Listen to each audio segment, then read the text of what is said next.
she's now here. Hey, everybody! Welcome to the MushRune Cast with myself, Andrew Reed, and Samantha, my ever-loverly assistant. And I am parched and my phone is not silenced. Rookie mistake. Rookie. Okay. Welcome, everybody. I am parched, and to keep from coughing like I did last week, I will have some liquid death. We are not sponsored. I just like it. So, welcome everybody. We're going to talk a lot today about a bunch of different experimental stuff that we're running right now. And kind of give some updates on some stuff, begin the conversation on some experimental things, and then hopefully update you every week. That's the point of the live show, is that every single week we can come in here, have an interactive experience with you guys, and discuss what's going on in our universe. So, I feel like this is going to be much more... The Mossyverse. The Mossyverse. The Mossverse. I like Mossyverse better, I think. Especially since everybody seems to call me Mossy. Nobody ever seems to know my name. I don't think that's true. Actually, I like being called Mossy. I don't believe you. But yeah, I mean, that's pretty much it. So, Samantha, do you have anything you want to add? I mean, how's this week been going for you? Pretty good. We've been busy and cleaning a lot because summer. So, you know. Summer gross. summer gross. Summer is biofilm season. And all sorts of other things season. Right. We had our air conditioning system. You know, it has a pump that everything drips into, and then it pulls the pump. And this year, we got the hose is like 30 feet long because it's got a pump from a central place in the warehouse, like all the way to the outside of the warehouse, and that whole hose, Ben had to hook up the air compressor to it and push all the biofilm out because it had gotten so plugged up with biofilm, just gross. So, well, hello everybody. Everybody's saying hello. Hello. Been a while since I've been in the Michaelverse. Well, welcome. Hello from Asheville. Well, you're not too far from us. Here we go down the mushy hole. Well, that's what we want. We want to go down the mushy hole, right? Detroit's here. Stoked to be here from Indianapolis. Anyone do decaryotisation for breeding gourmets? Actually, yes. There are people who are working on it. Which is very neat. It is. I think that is just so cool. It is. And there's some simpler methods that are coming out, even beyond the water method. Ed Grant, who I know is not doing it with gourmets, but I think he's talked about it quite a bit, so hopefully he'll join us a little bit later and we can ask him about it. I have not started it yet. I plan to start some decaryotisation processes, even though, you know, you hate to plug your competitors, you know, just because that's how us selfish human beings are. Main Cap and Stem actually has a really good episode with, I forgot the guy's name, but he's from Imperial Genetics, and I think he's working with psilocybin as well, but it is... he's talking all about decaryotisation, though I recently got my hands on a new protocol that I think will work even better. So, Myco Ogre said that he's working on it as well. Ooh, Myco Ogre, that's a good one. I always say that I'm like Shrek, right? That I'm basically the real-life Shrek. So I like that, Myco Ogre. But, hey, family, hopefully we'll see you all in Oklahoma. Yeah, absolutely. Nottingham, UK, Washington here. Someone's from Chattanooga. Throwing out the big words. My silly man checking in from USV. Excellent, man. We got people from all over today. That's cool. It's one of my favorite things. And Dunn said, glad to see Samantha today. Yeah, she decided to take a nap last week. Aww. To be fair, she was sick. So yeah, and I didn't think you guys would want to hear my raspy lack of voice. Not to mention her red lobster face. Yeah. And it's hot today. Man, it is just like we went through a period of Who dat? I told her we were starting my live stream. Is she in the parking lot? Should I go? She probably is. Go ahead and answer it. Sorry. We'll let her handle that. It's my Nana. And with family, my mother, my Nana, my wife, you always answer the phone. Always. And if you miss it, you always call back, right? So those are the three people who get me no matter what. Though this time they're getting my wife. So, and she probably called her thinking that she's not part of the live stream or something. But, getting ready to breed Cap and Stem Pia Pinot with your two poplars. Yeah, try it. So I think I'm wanting to get it DNA tested, but I think that Fat Man may not be the same species because it was not bred from the same thing. It was spore collected from a wild one, and then the little boy was bred from was a genetic isolation from the swordbelt strain. So let me know how that goes. From my understanding, Piapinos are not strictly haploid like spore. They don't. Their spores are not necessarily haploid. They're sometimes tetraploid, I think is the word for it, where they contain like 98% of their spores contain something like 2 full sets, 2 half. I think it's 2 full sets of DNA that they then. Oh my gosh! You know what? I don't even remember. I don't want to embarrass myself. But from my understanding, that's not as simple as just breeding spore to spore. So, work on that a little bit. Tell me what's going on. What's up, Waller? Shaka. What's happening, y'all? Taking a break to make some chili. Well, dude, chili is the where it's at. Especially this time of year. That's the best thing about fall is all the good food. So, shoot, man. Guys, I don't know what's going on. I'm getting so many phone calls right now. I can have my buddy DNA sequence. But Josiah, get with me on that because I would totally love to know. I'm working on getting some of that stuff in-house. I've got some people working on it out of the house, but mostly I rely on the Ohio fungal biodiversity lab to do most of my stuff. And Kyle does a good job, though I doubt he even knows who I am because I usually just send samples in with our iNaturalist setup. But plus, he's more science type. I'm more cultivator type. We got a lot of cool things to talk about today. I'm going to have Samantha, during one of the sponsorships, put in our new code. Because every week we have a new discount code for you all. And I'm glad to see you guys using it. Also, it helps me track. Because when I release one on Instagram or one on YouTube, it allows me to see who's watching where. And how effective the codes are. So that's kind of neat. But that's my rant. Ask questions if interested. Toy Grill? I haven't seen anything about your rant. What's your rant? But yeah, that's we'll be talking about a lot of cool things. So we got some new strains that are coming out. We've got some new I'm working on a new substrate mix. We got some stuff to talk about the new bag shaker from Manowar Mushroom Media Online. I got some new genetics in that are going through the grow room right now. And, of course, we're going to talk about the mycologium. A couple of new experiments in dealing with spent substrate, which they're kind of old experiments, but being put into commercial practice. So, yeah, we'll work on that for sure. Reading material recommendations for breeding. I knew it was going to happen. It snuck up on me. So the breeding recommendations, absolutely. There's a book. It is. Give me just 1 second to remember it. I always flip it in my head for some reason. I think it is Genetics and Sexuality in Higher Fungi. That's an older book. Took me a while to find it. I think I had to buy a copy off of eBay. But it's out of print. It's an older book, but it's got a lot of good information in it.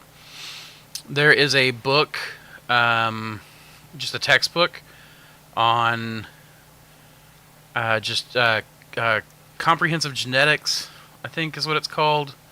But basically, it's a book where they really break down genetics. They go into some really complicated stuff, and then they break it down into simpler to digest material. That one works really, really well. Some of the most basic stuff with complete with illustrations is by Sydney Over Singleton.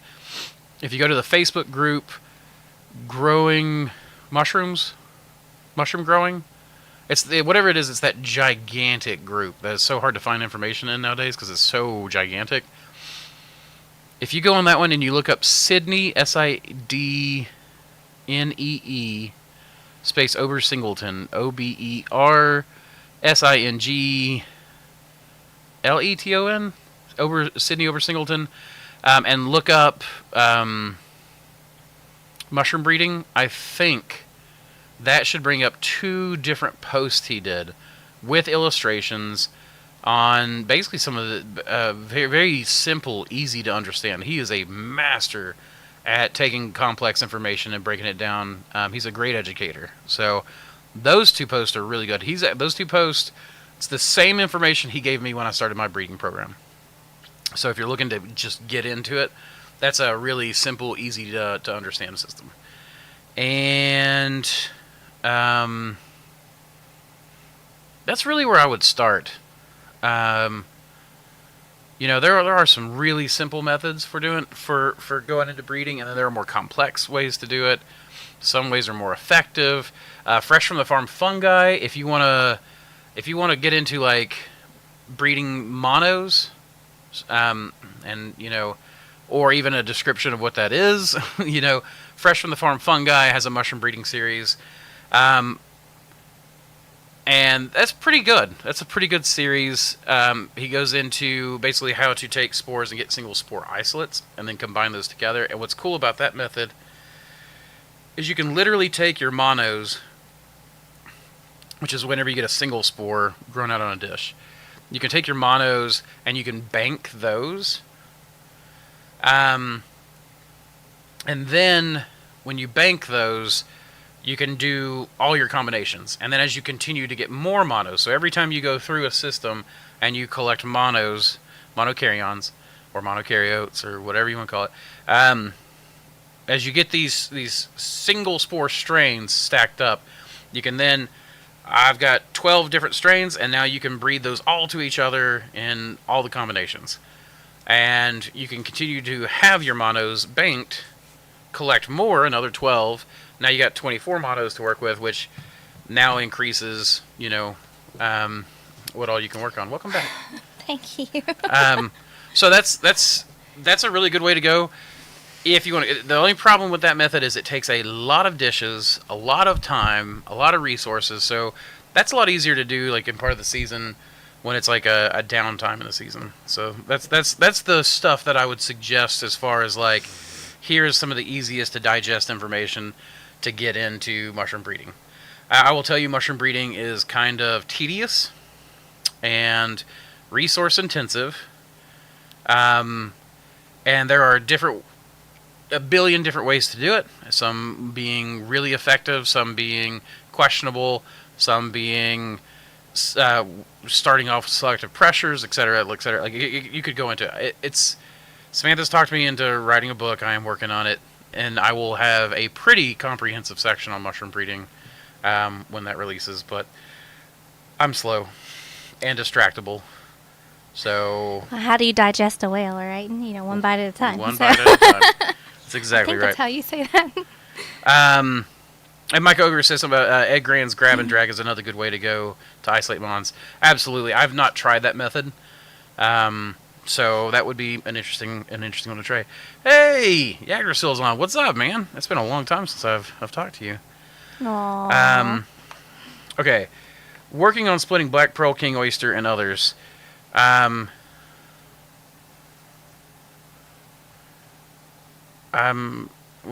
just trying to put that together. So that's my rant. Ask questions if interested. Working on splitting black pearl, king oyster, and others. Well, I mean, that's really cool. The black pearl is one that I thought would be very interesting to try the decaryotinization process with, because if it is a true hybrid, as they say, then it would be cool to break those two hybrids into their monokaryotes, and see if you can't breed that to other stuff and get similar results. I don't know, it'd be cool. Do you have beef with Cap and Stem? I don't think we do. I think they have beef with me.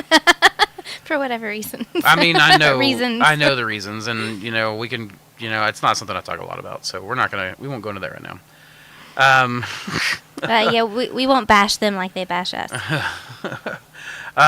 Anyway, also, Betty put our name into the radio station, and we won a $50 card from...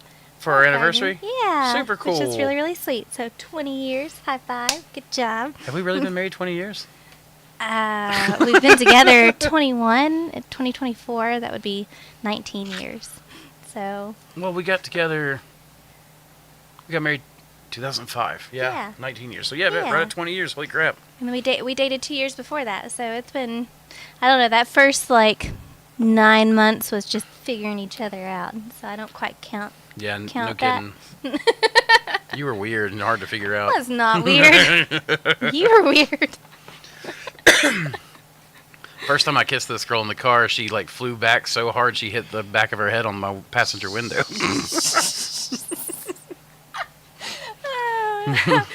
That was never supposed to see the light of day. my kiss gave her a concussion. So, oh, wow. Moon Daddy has a decaryotisation method. Just throw agar into sterile water. It will leach out and make a low new agar, which will stress the new growth, causing the declamping. Thank you. That's the one I was actually talking about. I couldn't remember where it came from. So that was Moon Daddy. Okay. Awesome. And thank you guys for the congratulations. That's the LC you take and streak to isolate mons. With Black Pearl King, I was going to take it and back into a King or Pearl Oyster to check for compatibility. I think that's a great idea. So my breeding methods that I've developed are what I call peasant breeding methods. They're really, really easy, simple, easy to incorporate into a system and just pump out, which is why I have a huge library of oysters. Almost none of my strains are released for a number of reasons. One, it's kind of slow. We are trying to get all the Hericium strains back up on the new website, which is slow. All this stuff takes time, and I've got 15 million other things, which is why I'm simplifying my life and the business. But I want to get all these new strains released. But I've got something like 300 to 400 new oyster strains. I'm not publishing all of them, don't worry. But they're all like interesting. I get to do selective pressures on mine right from the start.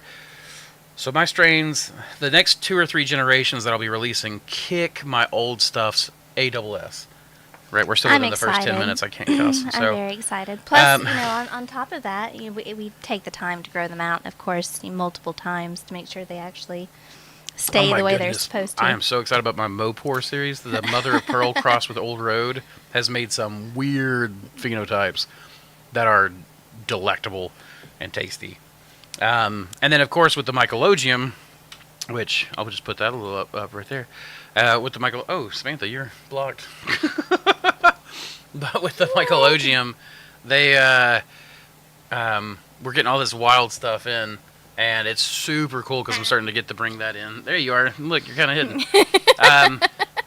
But with all of that, I'm getting to bring wild genetics into it now. So now I'm getting to take some of my favorite strains and cross them. But decaryotisation makes me go, oh, okay. So I don't really collect mons most of the time. And so I strain bank all my stuff, but I never have the monokaryotes that made the cross in the first place. And so decaryotisation makes me think, oh, now I can go back, I can breed my strains the same way I do, and then go back and split them into monos. And then so that way I get to take all the advantages of my breeding system and then add the advantages of the monokaryon, the single spore isolation stuff. So planned on isolating a ton of monokaryons from their Piapino. Didn't know about the tetrakaryon. Yeah, Hurdle will get back to the drawing board. Well, just look at it. I could be wrong. I know chestnuts are that way. Black poplar may or may not be that way. I can't remember. But I know stuff like oysters, Hericiums, Enokis, and a bunch of others are haploid producing spores. So you have to look at not all mushroom spores are the same, and you have to look at which ones actually produce haploid spores in large numbers. So super cool. And thank you all again for all the congratulations. Andrew, please, TMI. Oh, that's Woody. Shut up, Woody. Oh, don't you be mean to I love James. Woody. He knows that I love him. James, don't let her defend you. These fighting words. If the Black Pearl isn't an FO, it may show compatibility with both parents. Interesting. Yeah, I don't know. There's so little known about the Black Pearl, though there are some people starting to really work on it. And from my understanding, Imperial Genetics is doing stuff like they're taking strains, running the decaryotisation process on them, and then genetic testing the monokaryotes they get from that. And you can do that with wild mushroom strains as well, and it actually makes some things easier to test. So it's a really interesting episode.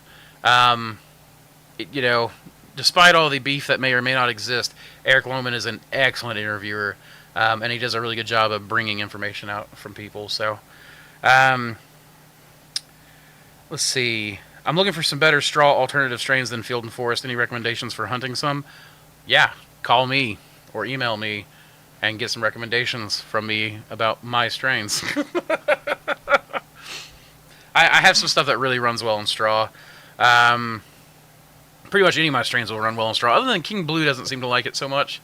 I think it will produce on it, but it's not its favorite food. It likes it's a hungry feeder. To be fair, it's a heavy producer, and heavy producers, tend to be hungry, hungry. So, let's see. Dedecaryotization lets you rip racehorses and combine them into new ones rather than taking spores, which are the children of racehorses, if that makes sense.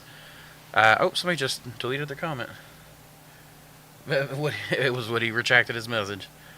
More than not the dedecaryotization mons express 50-50 phenos of the parents because you're isolating the nuclei that are already expressing the recessive awesome genetics we're looking for. And that's awesome. I'll check out Imperial Genetics because I'm getting interested into sequencing. Yeah, I mean, it's... I wish I could remember his name, but yeah. Julius? That can't be right. Maybe it is. But yeah, Imperial Genetics is just who to check. I think he's in the UK. Or Europe somewhere. Have you ever measured the lux lumen in your grow room? I think I don't have enough light, but there are many different opinions online what is right. I've never checked the lumen level. I just make it really bright. Like, when I take my camera in there, I don't want to have to use my ISO hardly at all. You want it really bright for the best colors. So. And just taking pictures in general of all the different expressions that you see, and then having those in with your notes, and it's just really, really helpful. Well, even if you're just growing, even if you're just taking strains and growing commercially, you want it bright and easy to take pictures in there for your Instagram when you're telling people about, hey, come see me at the farmer's market, or for your website, that kind of stuff. And you have better focus. Your photo isn't as grainy whenever you have plenty of light, and it's just, it makes a better photo in general. Absolutely. Hey, Josiah, that sounds good. Yeah, man, if you want to run our stuff, we for sure have some really good things. Actually, for the straw growers, we've switched over to a spawn mix that's now 50% grain, 50% sawdust, and that rips through straw so fast. Actually, we're finding that it rips through everything so fast. I'm actually having a problem because it's so successful. Sorry. So, you got excited. I did. Well, and I had a little bit of liquid in my mustache. But it gets really I don't know, we're having a hard time keeping our spawn from fruiting sometimes. You talk about struggling with your own success on that. It is definitely, and having to turn around and remake it after you just made it. Yep. Whenever you're accustomed to a specific time frame. Well, and the masters take longer to grow in. So we do our Agar or LC, and they take a lot longer to grow in because of how dense the substrate is. And man, my Enoki spawn, it'll grow in so dense you're like, crush. It takes muscle to crush it. I eventually just got to the point where I started leaning on it just to put it on the table and lean on it rather than to actually crush it. So, just make it easier. Good afternoon from the OKC Mycology Supply family. I hope y'all are having a great... Oh, hey Lee, what's up? Oklahoma gang, it's like shout you're saying out. hey Lee, but then it's Haley. Yes. So it's hey Haley. Yeah, well, right. Hey Haley. The grain and sawdust, can you just put the grain in the Thor hopper like soy, or do you have to adjust the size? So we do it through Thor. We do adjust the size just to get the 50-50 mix just right. But we have grain on one side and sawdust. We have two Thors, so one of them's a fruiting block bagger, and the other one is trialing the new volumetric containers, which is like a Thor add-on, actually, that you can buy separately. Or will be able to when he's finished prototyping it, I guess. But he has the volumetric one is what we were using for the grain and sawdust mix. And yeah, man, it really pumps out bags. Well, and each time we run this too, there's always improvements being made. Ben's been going through and kind of tweaking things and making improvements on all of it, and so it's kind of nice to see that in time adjustment and Absolutely. see it improve all the more. It's fun. Absolutely. That's probably my favorite Oh, part. can I get you to do me a favor real quick? Yeah. Can you make the new discount code for this week Yeah. while we're live? I can do that. And you're just going to have to make up something instead of asking me, because obviously I can't tell you. I guess I could tell you while you're making it. Write it down. Here. I don't know. I'm just going to make it up too, so why don't you just make it up? Just make up a new discount code. Make it easy Okay. to use. So while you're doing that... Easy peasy. Easy peasy. Oh, or I guess I could just run a sponsorship and tell you real quick, I guess. A word from our sponsors.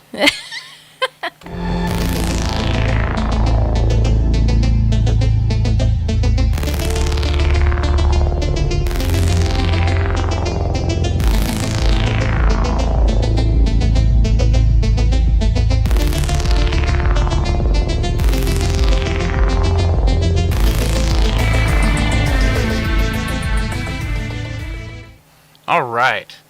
Welcome back. We got that sorted. I'm a professional. Okay. There, Oh, I shit. wanted to make it easy peasy pumpkin squeezy. That is too long. It is way too long. You could just do pumpkin, I guess, if you wanted, but it's not even October yet. I mean, if we were selling pumpkins, maybe. Right? Okay, so I keep finding this native oyster here that smells amazing and grows in the insane Florida heat. All this rain and they're popping up in the orchard again. Thought of y'all. Well, you should think of us, grab it, and send it to us. Because I would love another Florida native oyster. I've got one right now, and I'd like another. Of course, I want the genetics everywhere. We're about to trial out the palm oyster, which is an oyster from the Virgin Islands that someone sent to us that was found growing on palm wood. So that's a pretty exciting one to trial out. Speaking of, I guess I can go ahead and just run through this one real quick. I haven't seen Jacob on the live stream yet, and he usually joins us at some point. But we have in our grow room right now Hericium, and here's a little shot of it. This Hericium was sent to us from Jacob Wolves out of Mongolia. So this is super cool to me that I've grown Austrian genetics, I've grown French genetics, and English genetics. I have never grown anything from Asia, at least that was, like a wild one sent to us. So this was like the first strain that was donated to us from Asia to the Mycologium. So this is super cool. I'm really excited to see, even if it's just like, oh, okay, this is neat and cool, but, nothing too weird. That's still super cool to have Hericium genetics from Mongolia. So It is really cool. yeah, I'm super excited about it. So obviously they're just little babies. This footage was taken last night, and they're growing really well. I mean, they are really ripping that substrate apart. So I'm excited to see how aggressive this is going to be. I should have put a time-lapse camera on this. I should have. Well, rookie mistakes, right? This will hopefully be on the website for the Mycologium soon. We can still take progressive shots or Yeah, I mean, photos for sure. and video. Sure. I'll go back still. We're And going to then plant you have it the again. planting log date so that you can have the days between. Right? Absolutely. Yeah. So, anyways, that's super cool. I'm super, that makes me, this is what I wanted to do. Like, this is a dream come true. So, I'm super excited about it. Like, there's so much we're getting to work with now through the Mycologium, through our own bioprospecting, through the breeding program. It's literally like a dream I had years ago coming true. So it's super cool to be able to do this. It makes me excited. Like, sometimes with mushrooms, when you do this as a profession, some days you love it, some days you just want anything but. And sometimes you get tired of talking about mushrooms. But with the bioprospecting program, I'm not really. It's rekindled like a intense ADHD style obsessive focus. So, and that's been like going on for like a year or two of just me wanting to constantly get. We still didn't get that reishi from Mossy Creek. I got to get the canoe out and go down there and collect it. It's growing on a tree that's out in the middle of the water. I had an opportunity, and then someone took the truck. I may or may not have had all the paddles in the truck, but you should have swam out there and grabbed it. guess I should have. I've been struggling to decide to use grain or sawdust because the local grasses and straw I'm finding can be a little high in nitrogen. I'd much rather do the blend. Yeah, the blend really, really works. My goodness. Hold on a second. Can't both be distracted now. I know, this is killing me. But this, that's what I'm saying. Like, I don't know what's happened. I tell everybody that my thing's at 4, and then we just get constantly hammered at 4 o'clock with, like, dinner invites and people wanting to talk and stuff. And it's like, man. It is a it's joy the one to be time loved, I can't. though. It is a joy to be loved. I shouldn't complain about being loved. You know, so many people love me and want to talk to me. I should be thankful. But yeah, the blend works really well. So I think that would work out, but especially since it cuts down about half of your grain content and adds a high carbon source, and your teeny tiny little inoculation points are a high carbon source rather than a high nitrogen source. And so it allows you to use your substrate blends a little bit better. I've seen it already.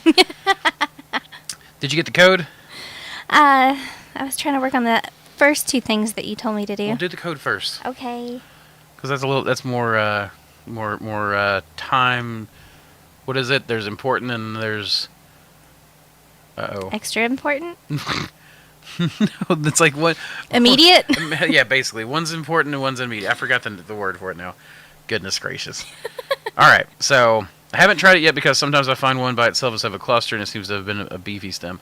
Hey, I love the beefy stems are the ones I love, Dustin. So yeah, send me that Florida oyster if you can. If you can clean it up, great. And if you can't, just send it to me like 2-day mail. And Andrew will clean it up. Yeah. He's good at it. Not that you're not good at it. It's what I specialize in, though. I need to concentrate on this. I want to stick my foot Pay in my attention. mouth.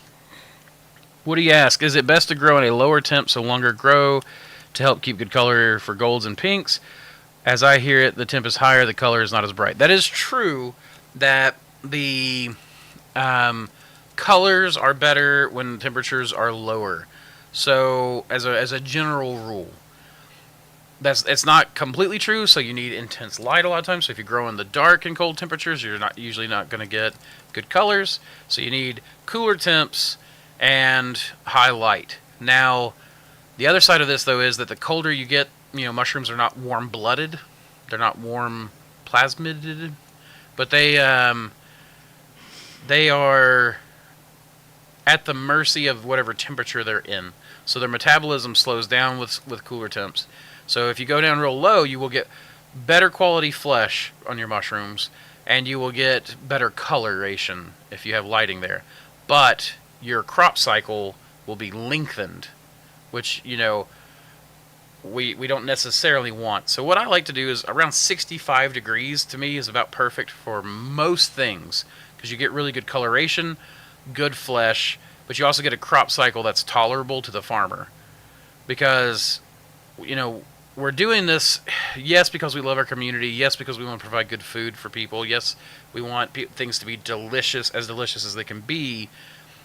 But we also want to live and eat and afford shoes for our kids and a roof over our heads. So you have to like balance crop cycle time, or your crop velocity with your coloration, your presentation, and your quality of mushroom. And I find that 65 degrees is about perfect for tropicals and even cooler weather stuff. In the wintertime, we don't really heat or cool. We try to grow with the seasons in our grow room. So, when things get cold for us, I do put a couple little space heaters right in front of the grow room. But things kind of, our crop velocity definitely goes down. It definitely lengthens, I guess is what I should say, during the wintertime. And in the summertime, our stuff comes out a lot quicker. We have some window units that we try to pre-treat the air with a little bit just to cut off the bad edge, like in August and stuff. But that's really the balance you're trying to strike there with the temperatures. Let's see. When will the shop be back? Oh, wait. Sponsors.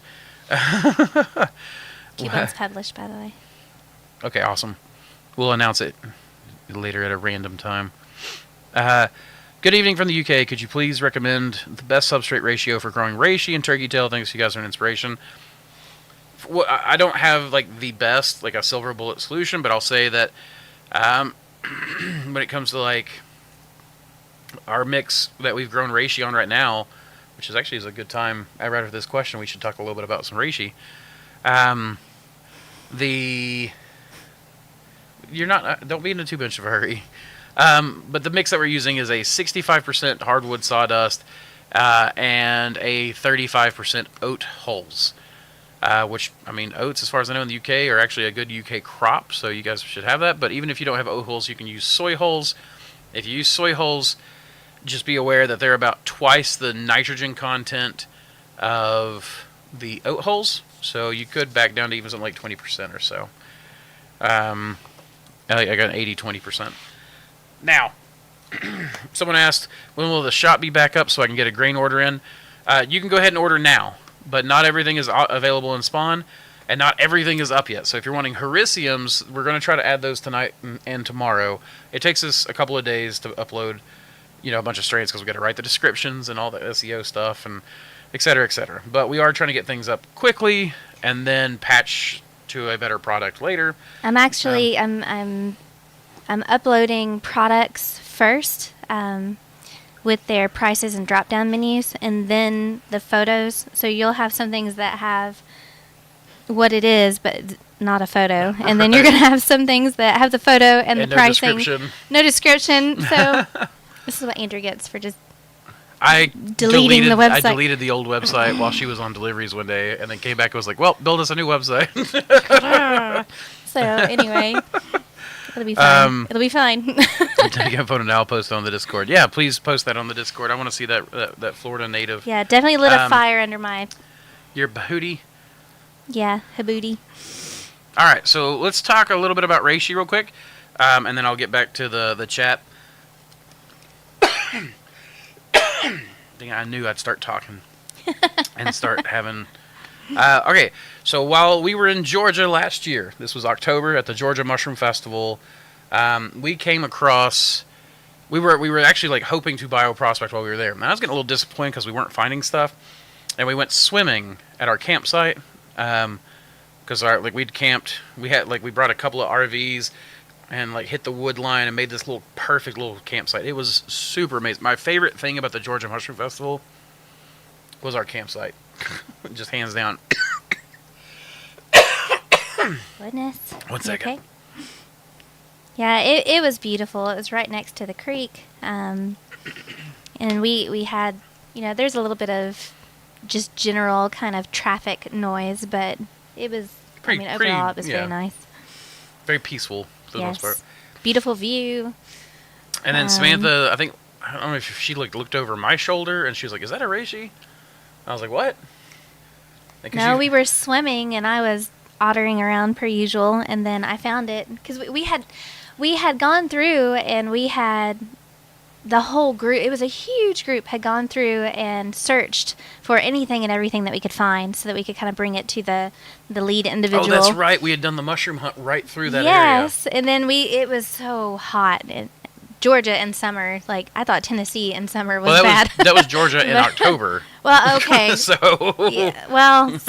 I guess their summer is endless. I don't know, but yes, Georgia summer is endless.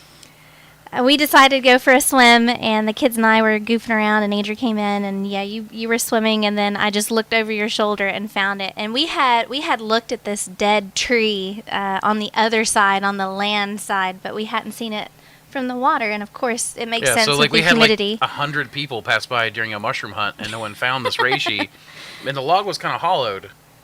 The water side was it was like a tree, like a half-rotten log, but on the water side it was hollowed out, and then Samantha found a reishi in there. And that was really it. If it hadn't been for that hollow and it wasn't just people hidden, would have found it. So people would have found it. We collected it. I cloned it right there at the festival because I brought my mobile lab with me, and these are photos from the Fungi Florist on Instagram. Oh, they're so beautiful. Joshua Rowland, he does really good work. Yes. And so this is the Georgia reishi, which we're calling the river reishi because it was found on the river.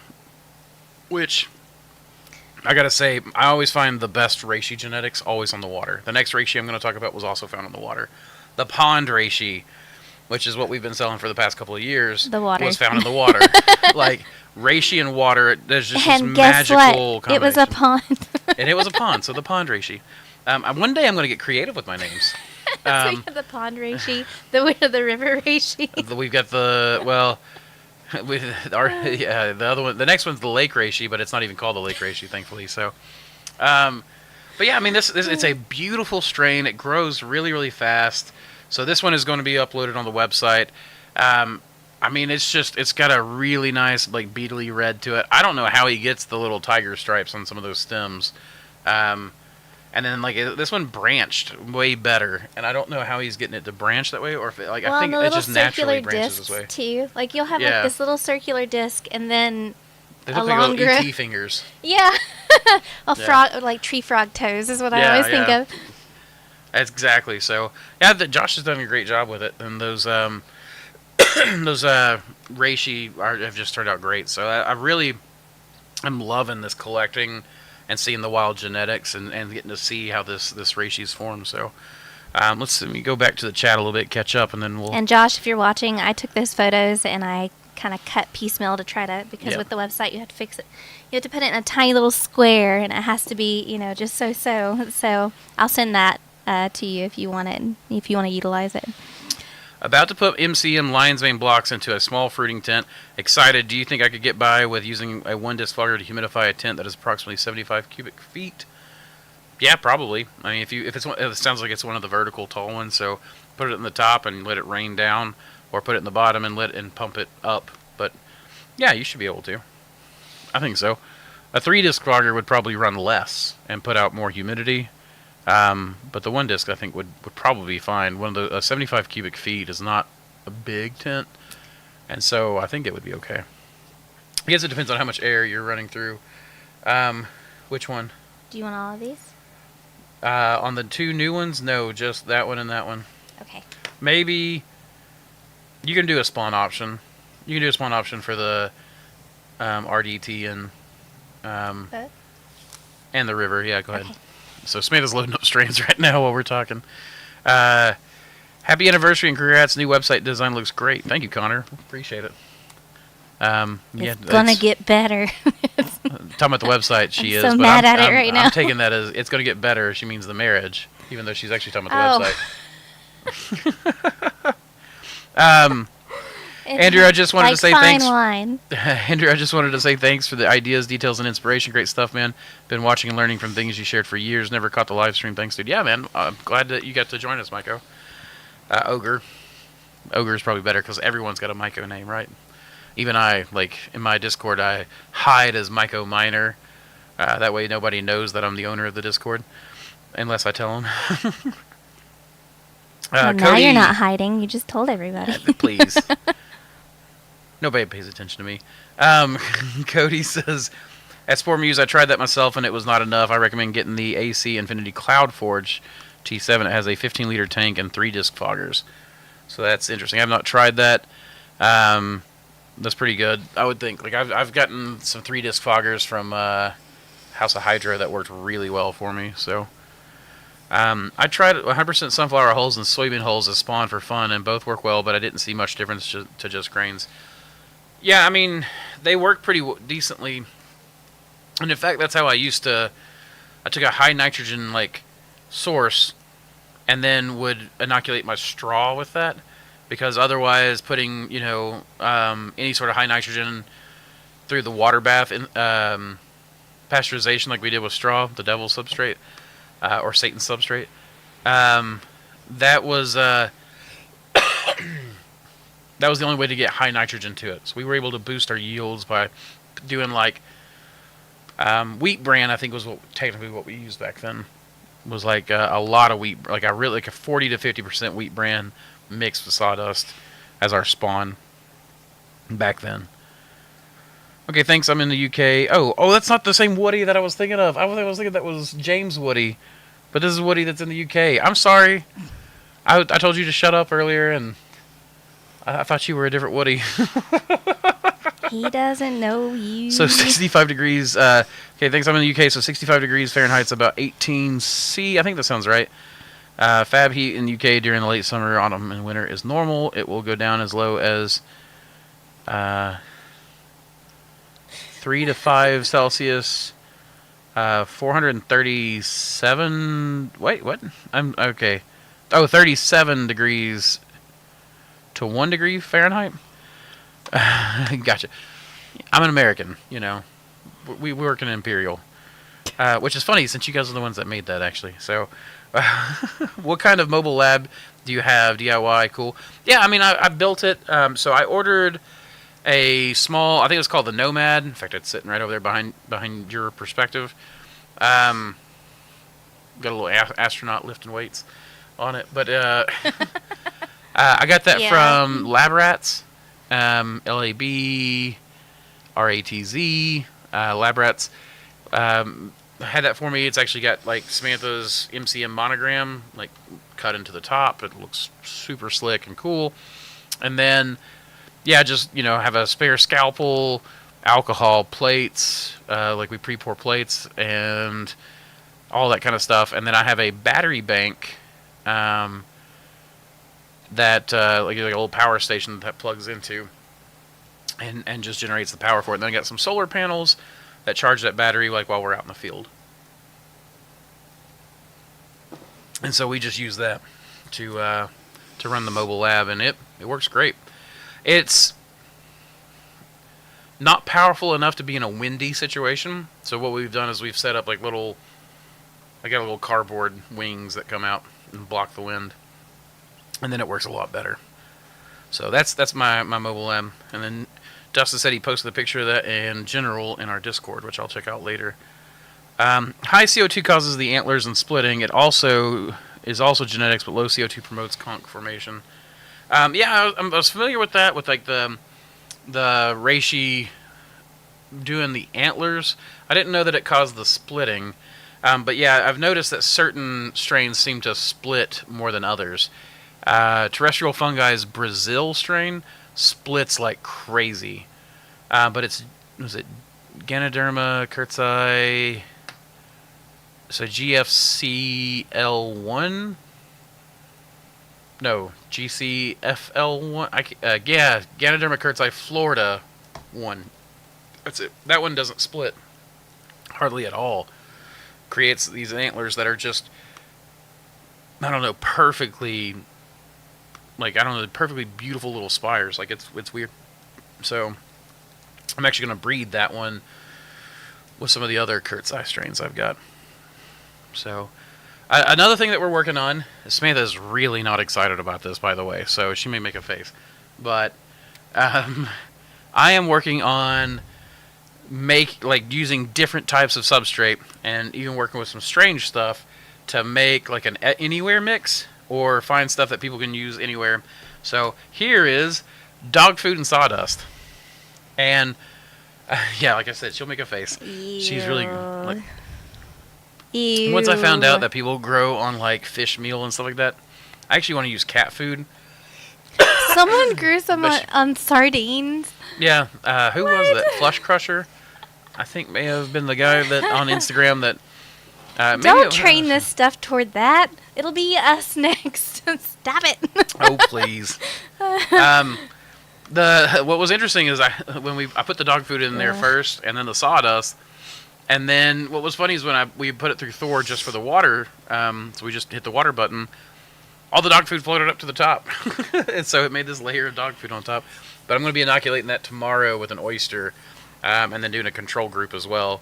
So yeah, it'll be interesting. Strangeness. But yeah, you can see there that it's absorbing, the sawdust is absorbing the water. Extra strangeness. But it did it way faster than the dog food did. But I'm super excited about it. It's definitely going to be kind of a stinky mix, but the idea of like, okay, we know that some people use pine pellets now, right? For everything they grow, they use the pine pellets with good results. And you can get pine pellets because it's used as a bedding all kinds of places. So if you do that and dog food or cat food, which I ran it out for the protein content, Meow Mix is probably the best that you're going to get. And you can order Meow Mix by the pallet way cheaper. So it's, what's funny too is for the Meow Mix, for the same amount of protein, I know people have, I know it's been done before. Yeah, people have definitely grown on dog food and cat food before, which is why I'm running it as a commercial thing. The idea did not just come to me. I definitely got it from somewhere else. Actually, it came to me through Dylan Knox, who was trying it because he had, Devin Knox, Dylan Knox, whatever. Sorry, I messed up your name. But it certainly, I think, is going to be interesting because the Meow Mix, for the amount you have to use, even though a bag of Meow Mix is way more expensive than a bag of oat hulls or soy hulls, the amount of Meow Mix you have to use is so tiny and infinitesimal that you actually save of like 25 to 30 cents per bag in material cost. This isn't a doomsday scenario, right? This is not no. This is like I could literally buy it by the pallet, Samantha, and have Meow Mix delivered by the pallet, which makes it even cheaper. And then you just run it through Thor. Like Thor can handle kibble because it can handle pellets. Oh my goodness! She is really against this, guys, and I am so for this. Don't worry, restaurants. This will never happen. Surely not. Restaurants, it might happen, and Oh. if it's good enough to eat for the dog. I ate dog food as a kid. I mean, not like every day, but I definitely tried it. Old Roy was kind of like dried beef jerky. Wow. Wow. And besides, the gourmet stuff you buy for our dogs and cats is like, my gosh, that's better than probably what we eat. Definitely better than that white bread ham sandwich I ate earlier. Aww. And that's for human consumption. Can Can you grow mushrooms off a ham sandwich? That's for human consumption. I bet you could totally. And that was by request, thank you. You put that on the grocery list, so don't even. I'm not complaining. I'm just saying. I'm just saying a comparison. Also, be more videos about the strains and their features. Yeah, Thor. I'll definitely be making. Well, probably not standalone videos, but segments during the show. Like we're gonna have another. We've got another 2 or 3 strains we're gonna talk about here in just a minute. Actually, and soon we're gonna talk about this guy right here, which you probably can't see that's fruiting in the bag, but that's the Akron Gold from Akron, Ohio. And the Akron Gold's been on Instagram. We haven't put it on the website yet, but it's about to go on there. It's one of the best gold strains I've ever come across. It's so productive and smells so good. It's actually one of the more heavy hitter golds that we've come it actually across. produces enough weight to be commercially like relevant. Yeah, it's gonna be super cool. Which has been very, very impressive, and that's probably, out of all the golds that we have in our library, that is definitely the more heavy one. Yeah, which we got a lot more golds to run through though. We were sent a ton of golds to the Mycologium this summer, and I haven't even built Samantha and I haven't even built the Mycologium page. We haven't even like advertised this stuff, and yet people are sending us like all kinds of crazy stuff. It's Well, and then this way the too. Mycologium's been so successful that it's drowning me in success, which is Well, and great. this way too, we can sit there and we can take the pictures, take the weights, do all of the data points, and then turn around and start selectively breeding toward an ever better improvement. It's people. It's people. Soylent Green's people. But yeah, that was the that was like from the movie. It was like it's people. Please make a video about growing king oyster. I'm from Ukraine. I have many of your strains. Really? Wonder how, did we ship them to you? Or I think we got a couple of European resellers now that we've sold to. They're fantastic. I'll be able to show you photos of how these behave on straw blocks in open air. That would be great. I would love that. Please. Myself, Meowsters Mix. I love it. That's going to be the new name, the Meowsters Don't Mix. encourage him. Thank you, What Sando. are you doing? No. You're going to be hunting for organic Meow Mix here soon. She buys like this like super like human grade. like it's gourmet kibble, and I'm like, put a little water in it, heat it up, and serve that to me. It's called Incredibites. Which, funnily enough, it's made by Purina, and Purina apparently like they just make really good stuff, thankfully. But our farmers co-op cut their contract with them because the guy didn't like the sales rep. So now like we can't get it in bulk from the farmers market anymore. Got that damn Meow Mix song stuck in my head. Meow, meow, meow, meow. Oh, so it said mush, mush, mush, mush, mush, mush, mush, mush, mush, mush, mush, mush, mush, mush. Hi, Andrew. Hi, There's Samantha. never a dull moment on here. I saw that you recently updated the website. It looks great. A question, will there be a detailed description of popular strains? There'll be a detailed description of every strain. It's going to take us time. You know, the longer it goes, the more it'll be over. When are you changing over to fall winter strains? That's Danielle Churchill. Do you mean for like our own grow room? We're already switching over to what we're going to be growing for the winter time now. Just going ahead and switching over, but you guys also got to remember. Well, those of you who haven't been here for the previous episodes, we're switching over to basically being an Enoki farm. We're going to do oysters and all that stuff for experimental, and that'll be like mixed oyster cases that we sell to a select few chefs. But for the most part, we're going to be like 80% of our commercial production will be Enoki, and then 20% will be roughly Hericium, mostly lion's mane, from our Albright Grove. Albright Grove #1 is the most perfect lion's mane I have ever come across, ever. And that is the wow, you have a gift for this. Do you realize that? The river reishi was found by you. The Albright Grove #1 was found by you. And those are like two of the strains we're going commercial with. So, but anyways, for our grow room, our commercial production will be 80% oysters, 20% Hericium, and then a small smattering of experimentals as we work through, get photos, get weights, etc., and then sell those as mixed cases to the chefs to get their opinions on, and provide them with a consistent product. So yeah, we'll definitely be doing descriptions on all that stuff. I mean, we'll definitely be. Oh my gosh, we're already switched over to that because we'll probably be growing those all year. Because the Enoki strain that we have grows really well even in high temps. Oh, grain spawn specifically. Oh, so you mean like the fall bulk packs and stuff like that?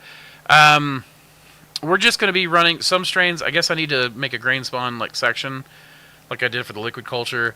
Only certain strains. We're going way down. So everything will be available in plate or slant.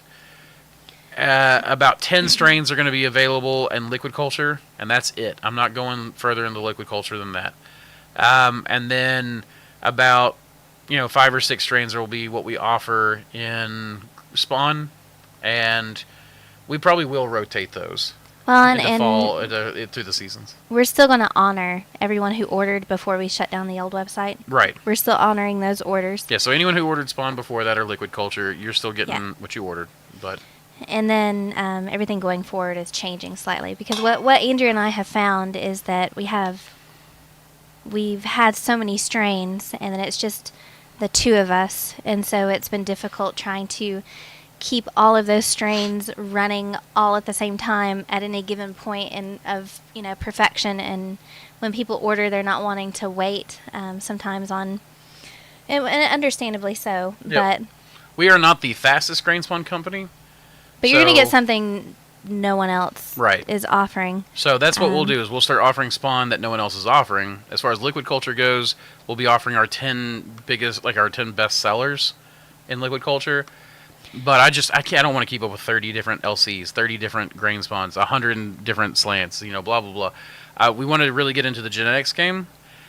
We also know that there's a lot of liquid culture resellers out there. There are people selling my strains in liquid culture. So if you want the youngest, best possible of it, come get it a slants. But other than that, I'll sell the strains to the resellers. I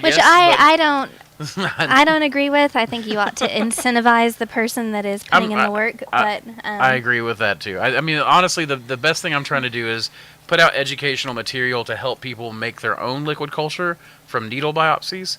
Sell you $100 slant. Sounds like a lot of money, and it is. But that $100 slant gets you, like, you need it, you need another one because you lost it a year later, contact me. We'll send you a new one. You can also see that it's clean versus liquid culture. People are oftentimes like, oh, is this my fault? Is this a liquid culture? With the slant, you'll know. You'll be able to see it. You'll know. And then between that with the needle biopsy technique, you'll be able to make like 1,000 liquid culture masters. Which Andrew just released a video on how to do The needle biopsy from Slant and Plate. So released new products and a very specific medium, and then released a video teaching you exactly how to utilize that.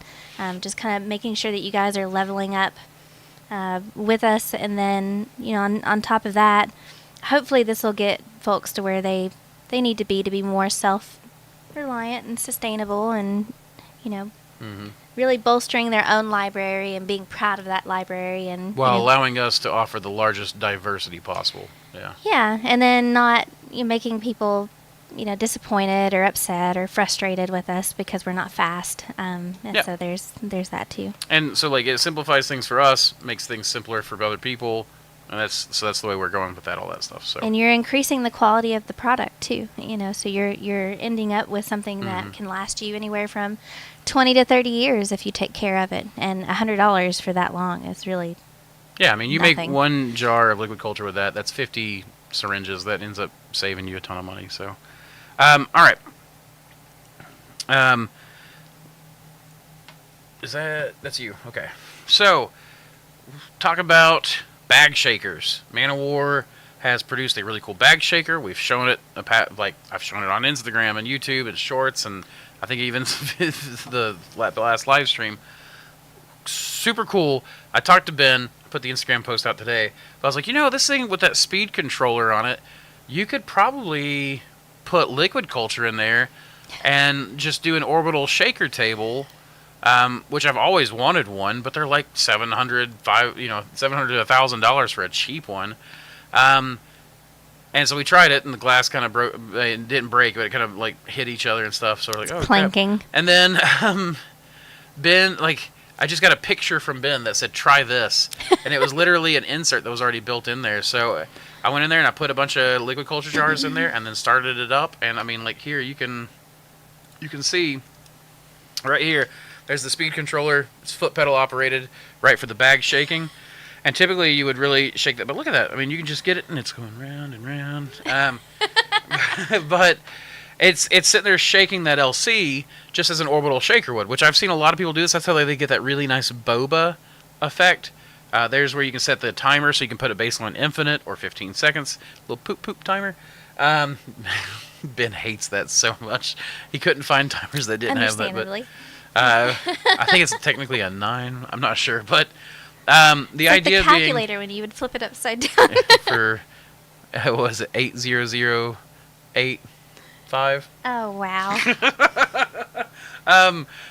But there it is. So this adds another value. For another, I don't know if they're going to sell it for $20 or if they're going to make it included in the bag shaker. But you use it as a bag shaker, and then when you're done using it as a bag shaker for the day, you just load your liquid culture back in it. You turn it on your settings, your liquid culture settings. Do not do it on the bag shaker settings. I did that and threw a bunch of jars out. That was bad. But with the insert, it keeps everything in. I'm going to see if he'll do one for half-gallon sizes, full-gallon sizes, because while this might not work really well for shredding the liquid culture into a fine, pullable with a syringe LC, this will, my son we used to always use for the aerated liquid culture for pouring, and we would pour that straight into bulk substrate or pour it in 100 milliliters at a time. This allows you to do that en masse. No aeration setup, no janky setups. You can do the modified lid, so you could do aerated with it if you wanted. So you could do aerated and orbital shaker. But this opens up a lot of cool things, and it makes the bag shaker an even better value. So any inquiries about that should go to Mushroom Media online, because that's who Man of War sells their stuff through. That's who they're partnered with on selling. I don't sell it. I don't build it. All I do is test the stuff, and then I get excited about this stuff, and I tell you about it because I think it's going to make a good value. I don't make any money on this stuff, but I do think that makes this thing, the bag shaker was already an incredible value because it's already made life a lot easier for us to just sit there and shake bags, one person working or even two.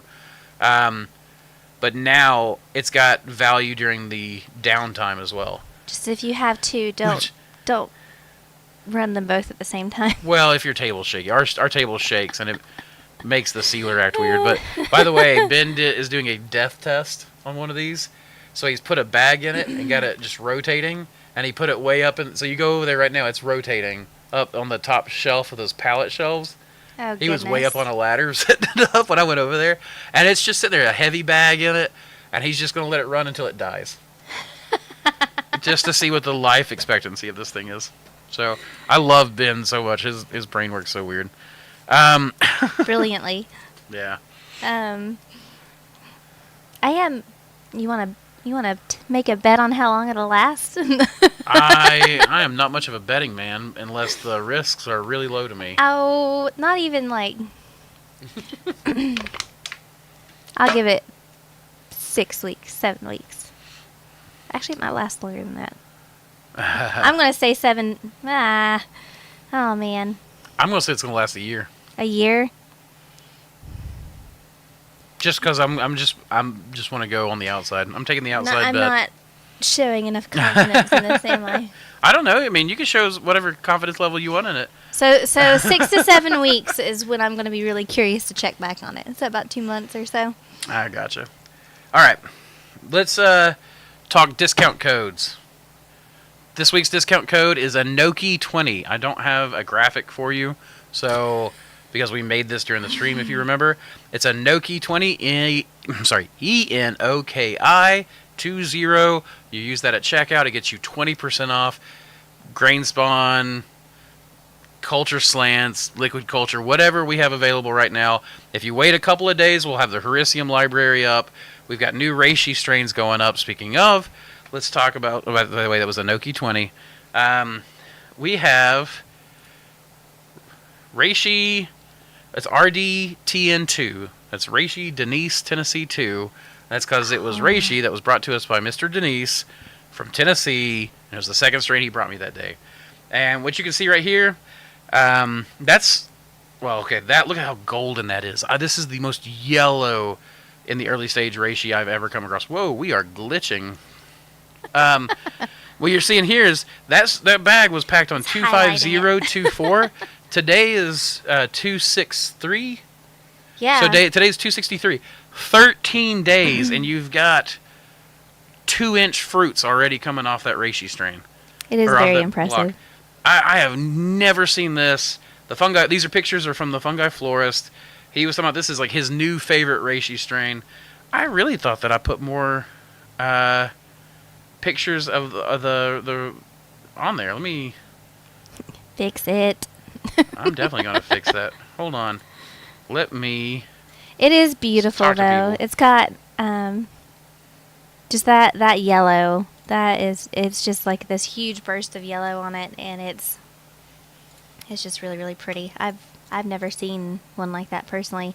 And something else too, like with the fungi florist, he just the way that what the what? The fungi florist? Oh, I thought you said what the fungi florist. No, I was saying the neat thing is that the way he grows it all out, every single bit of it, he'll grow it out and he'll really showcase the coloring and just the different growth patterns and put it kind of in an artistic way. And he's been doing molds lately that have been like lion heads and skulls. Oh, and yeah.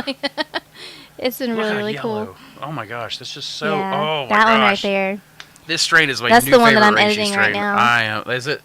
I Yep. love this strain. This strain gets me so excited. I mean, they all get me excited, but this thing really gets me excited. Holy crap! But if you're kind of curious, and like seeing the stuff that Josh has been doing. Yeah. By the way, this is like probably my most brilliant idea I've ever had. Is just give these strains to Josh and let him grow it out, take photos, and then send them back to me because he does way prettier stuff than I can do.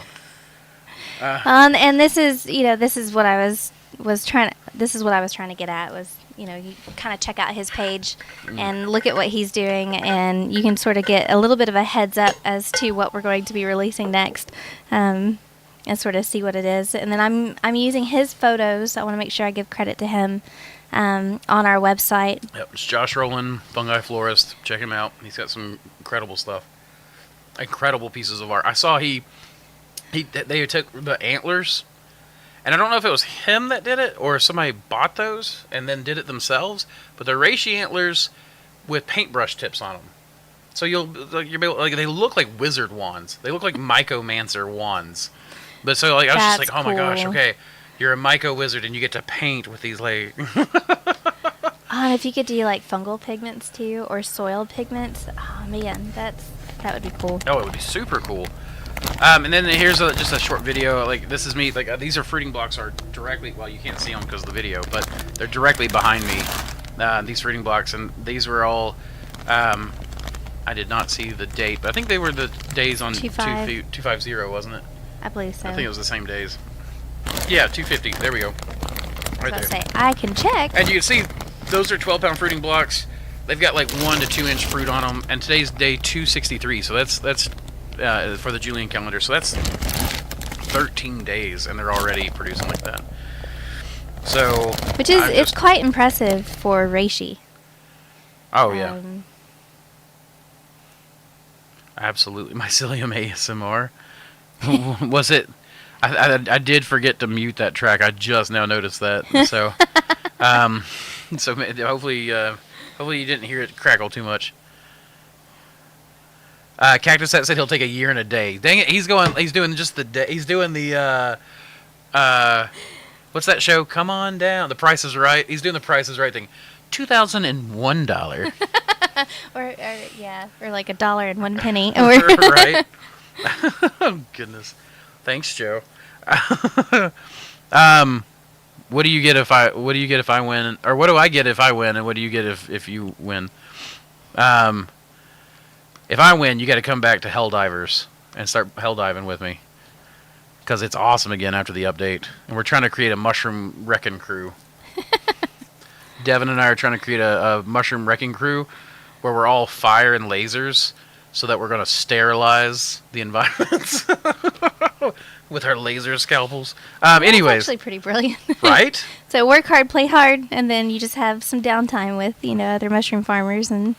Yeah, I mean, shoot, some of my best experimental ideas have come just riffing with Devin on Helldivers. So, how many times will you keep growing out agar plates? If you have one plate, when it fully grows out the plate, then transfer that plate to say 5 to 8 plates. How long can you keep going? I mean, you can technically go on forever. The problem is you don't, there's a chance of contamination buildup. There's a chance of enzyme blindness, where they eat sugar, and they forget how to produce their own sugars out of foods that are hard to digest, like wood. So the idea is you always want to keep things as close to the oldest culture. It's youngest by cellular division, but it's oldest by the amount of time that you've had it in your library. Does that make sense? Yeah. Okay. So the idea is yes. Mushrooms age or develop enzyme blindness, genetic drift, or whatever by cellular replication. And they replicate in a linear fashion, 1, 2, 3, 4, going forward in a chain. And they keep they pack the hyphal tips with nuclei, which is where all the genetic information is, so that way they can branch and grow. And so they'll literally sometimes empty cells that are further back of their nucleus, and shove them in the hyphal tips going forward. Yeah, it's super crazy. Should do an animation. Yeah. Yeah, we should. That would be a great teaching tool, actually. Let's do Let's do it. it. Okay, she triggered my ADD now. I can't stop thinking about that. So, anyways... recenter myself, Andrew.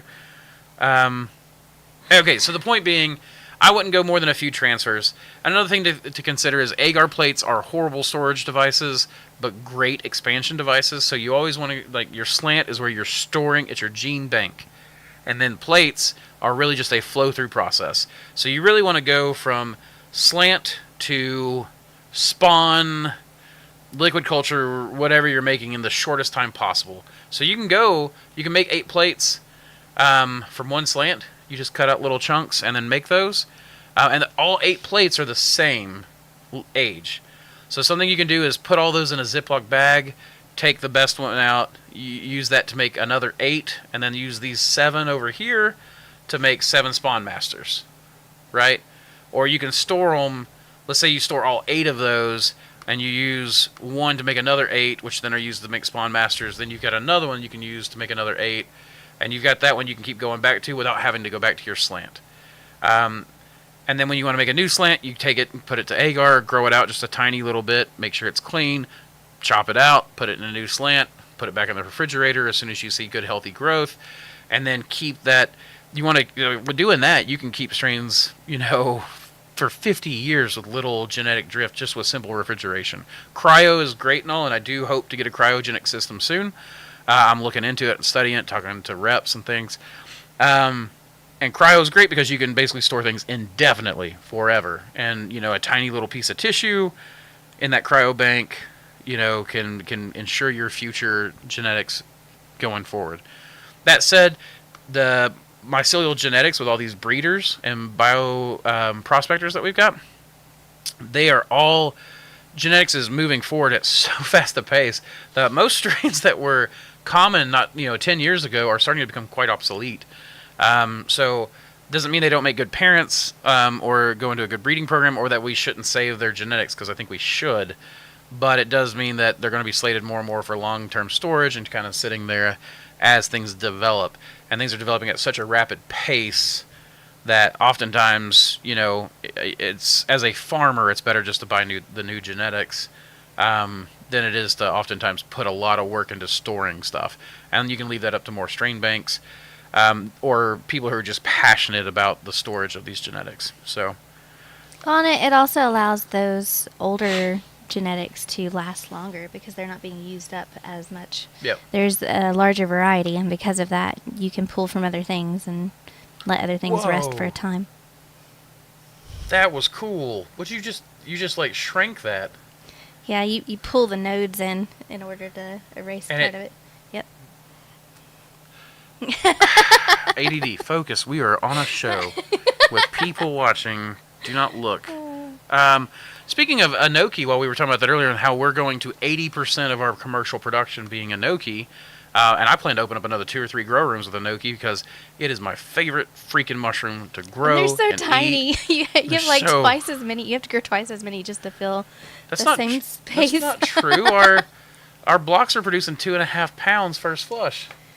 That's true, but even then, they're more like tight knit as far as volumetrically. Okay, I guess as volumetric goes, but as weight goes, they're just as productive as oysters. And especially our Appalachian Enoki strain. Speaking of, check that out.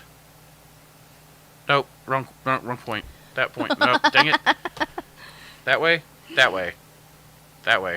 Whatever. Hey, it doesn't matter. I took those photos earlier. You did take those photos, and you gave them to me. Those look familiar. And these are from earlier today. Our Enoki crop is coming in great. This is the Appalachian Enoki. It is available on the website in slant and plate, I think. This is, and I think spawn. I'm pretty sure it's got this. This has got the spawn option because we're running it right now. Hands down, my favorite mushroom to grow. Total. I know I get excited about reishi and things like that, but this is, as far as like eating goes, I have baked bread with Enoki powder by replacing some of the oats and the oat bread or whatever with it, and it makes a really dense, nice bread. I've used the powder to make wines. I've used the mushrooms to stir fries. This mushroom and this strain, the golden Enoki in general, tends to have a fruity smell to me. This one smells a lot like apricots when picked. When dried, it smells like freeze-dried bananas. It's weird and delicious because it does not taste fruity. It tastes meaty, but smells fruity. It's kind of weird. I plan on trying to make like an Enoki jam with it and some other stuff. It's super cool. So that's available on the website for you guys. Hands down my favorite eating mushroom, and like I said, this is the strain that'll be taking up like 60 to 80% of our 80% Enoki production. We'll also be doing some whites. I'm growing the Velvet Foot as well from Jeff Maginero. I think that's how you pronounce his last name. Appalachian Gold, who his Enoki is also a good Enoki strain. I love that Velvet Foot. It's got nice dark stems that are really fuzzy and velvety, hence the name Velvet Foot. Yeah, it's great. I really like growing Enoki, and of course you can use Enoki 20 as a 20% discount on your Enoki. Don't tell anybody. Don't tell your friends. Oh, goodness.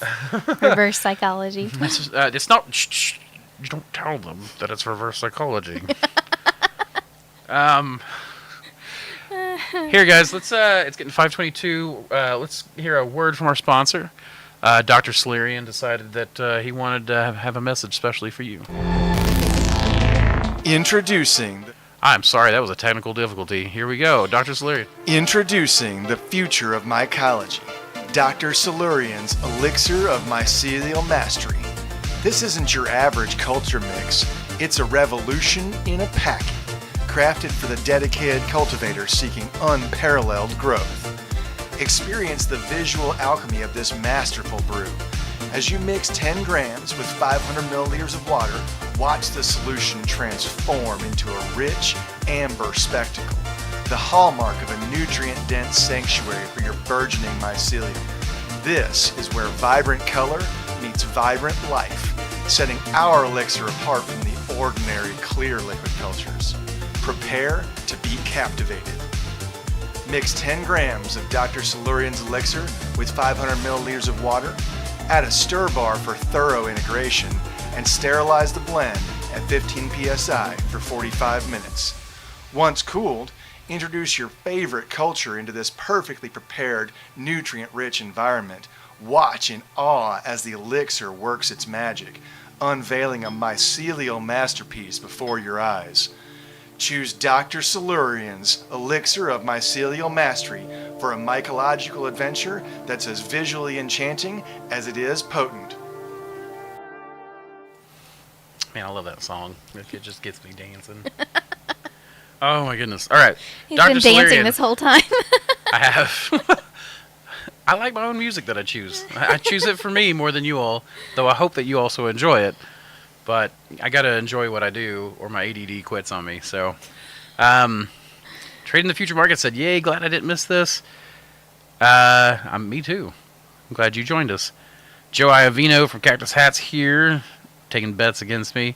Hey guys, just saying hi and thank you all for all that you do. Wishing you guys lots of good juju. I do like that juju. Thank you. Good juju back. Hi Andrew, hi Sam. I discovered your YouTube channel just recently. So much useful tips. OMG, thank you so much. Absolutely. Artium? I hope I said that right. And my lockdown protocol. Is that for the mixer fail or the orbital shaker failing? Is that a 65-35 hardwood fuel pellet to SFP block or the new mix? SFP. I don't know what SFP is. Soy, maybe? It'd be 65-35, so 65% hardwood fuel pellets, 35% oat whole pellets is what I use personally in the grow room for that. That's the mix that we use. Though I have found that when I use soy, I also use 35% because it works out really well. It is a little bit more nitrogen than the oat hulls, but I like the oat hulls because the oat hulls appear to produce a cleaner block. I get a lot more neurospora, a lot more contamination, a lot more bacteria with soy than what I do with the oat hulls. And maybe that's because I don't change the ratio, and you get twice as much. But I've noticed a lot of the guys, even the guy who created the Masters Mix, most people are backing off of 50%. Fruit fly. Is it good to take spore prints early on in the sample chain then? You can take it. I take spore prints all the time. Spore prints are not really affected by how old... so spore prints... Your mushrooms, if they're really, really like old, weak, anemic, may produce fewer spores. There might be some epigenetic changes, but most likely your spore prints from a strain you've had forever versus a strain that you've got young, it's going to just restart the process and refreshen the genetics. You'll get more aggressive strains from going from spore a lot of times, though you're never getting that strain again. The spore print you take, even if you breed it to itself, you're never getting the same thing, just the same genetics mixed up. Unless you go through the process, like, let's say, Golden Teacher. You see this a lot more with psilocybin strains of old. The new guys, obviously, are mixing things up like crazy, so you're not seeing it as much now, but what people will do is that they breed them spore to spore to spore to spore to spore until golden teacher. Basically, the only genetics left in there are the genetics that produce golden teacher. So it breeds from seed to seed, from spore to spore, true. But most of the time when you take a spore print, you're getting a genetic mix. It is the best way to... Spore prints are one of the best ways to preserve genetics, I have found. That you're not preserving the strain that you want, but you're preserving the genetics going forward. And of course, you can mix and match those with other spores and etc. and go into a breeding program, create some really cool and aggressive things. It's a neat process with a lot of ho-hum oysters and things that come out of it, or mushrooms that come out of it. And then, when you get that gold, that gold really gets you excited. As you've seen, I've announced like 3 or 4 gold little nuggets that we've had this week. So there we go. I take spore print. You should see my spore print library. The Minty that we had last week. Was that last week? Yeah. It was last week. Yeah. Wow. It feels like it's been like that was ancient of days ago. We've just been done a busy. lot this week. Yeah. Yeah. But I opened up my spore print library. It's a drawer in my toolbox. Did it just it's explode? A deep one. No, but it's like stack on stack on stack of aluminum foil packets. Where, I've just got a monster spore print library, and I'll take it. Like Mother of Pearl, okay, great. If I notice the Mother of Pearl, if I notice anything produces slightly different in the grow room, so like right now, let's say we got a Mother of Pearl that's acting normal, then we got a Mother of Pearl in from someone else who took it through water agar to clean it up, and then it produced with none of the blue. So I was like, well, that's weird, because he sent it back to me, and I got to test side by side. I also then got the Mother of Pearl. Just got it in from Desert Moon Mushrooms because they posted a picture of one that was like super blue looking. Oh, and that's an entirely different environment too. Right. So I'm trialing one from Montana. My Mother of Pearl genetics gone to 3 different grow rooms. And then, of course, the one that goes in my grow room, I refresh from the slant all the time. These other 2 have gone through 2 other different processes. And they're showing some variability. That's what I would call genetic drift, because they didn't go from spore.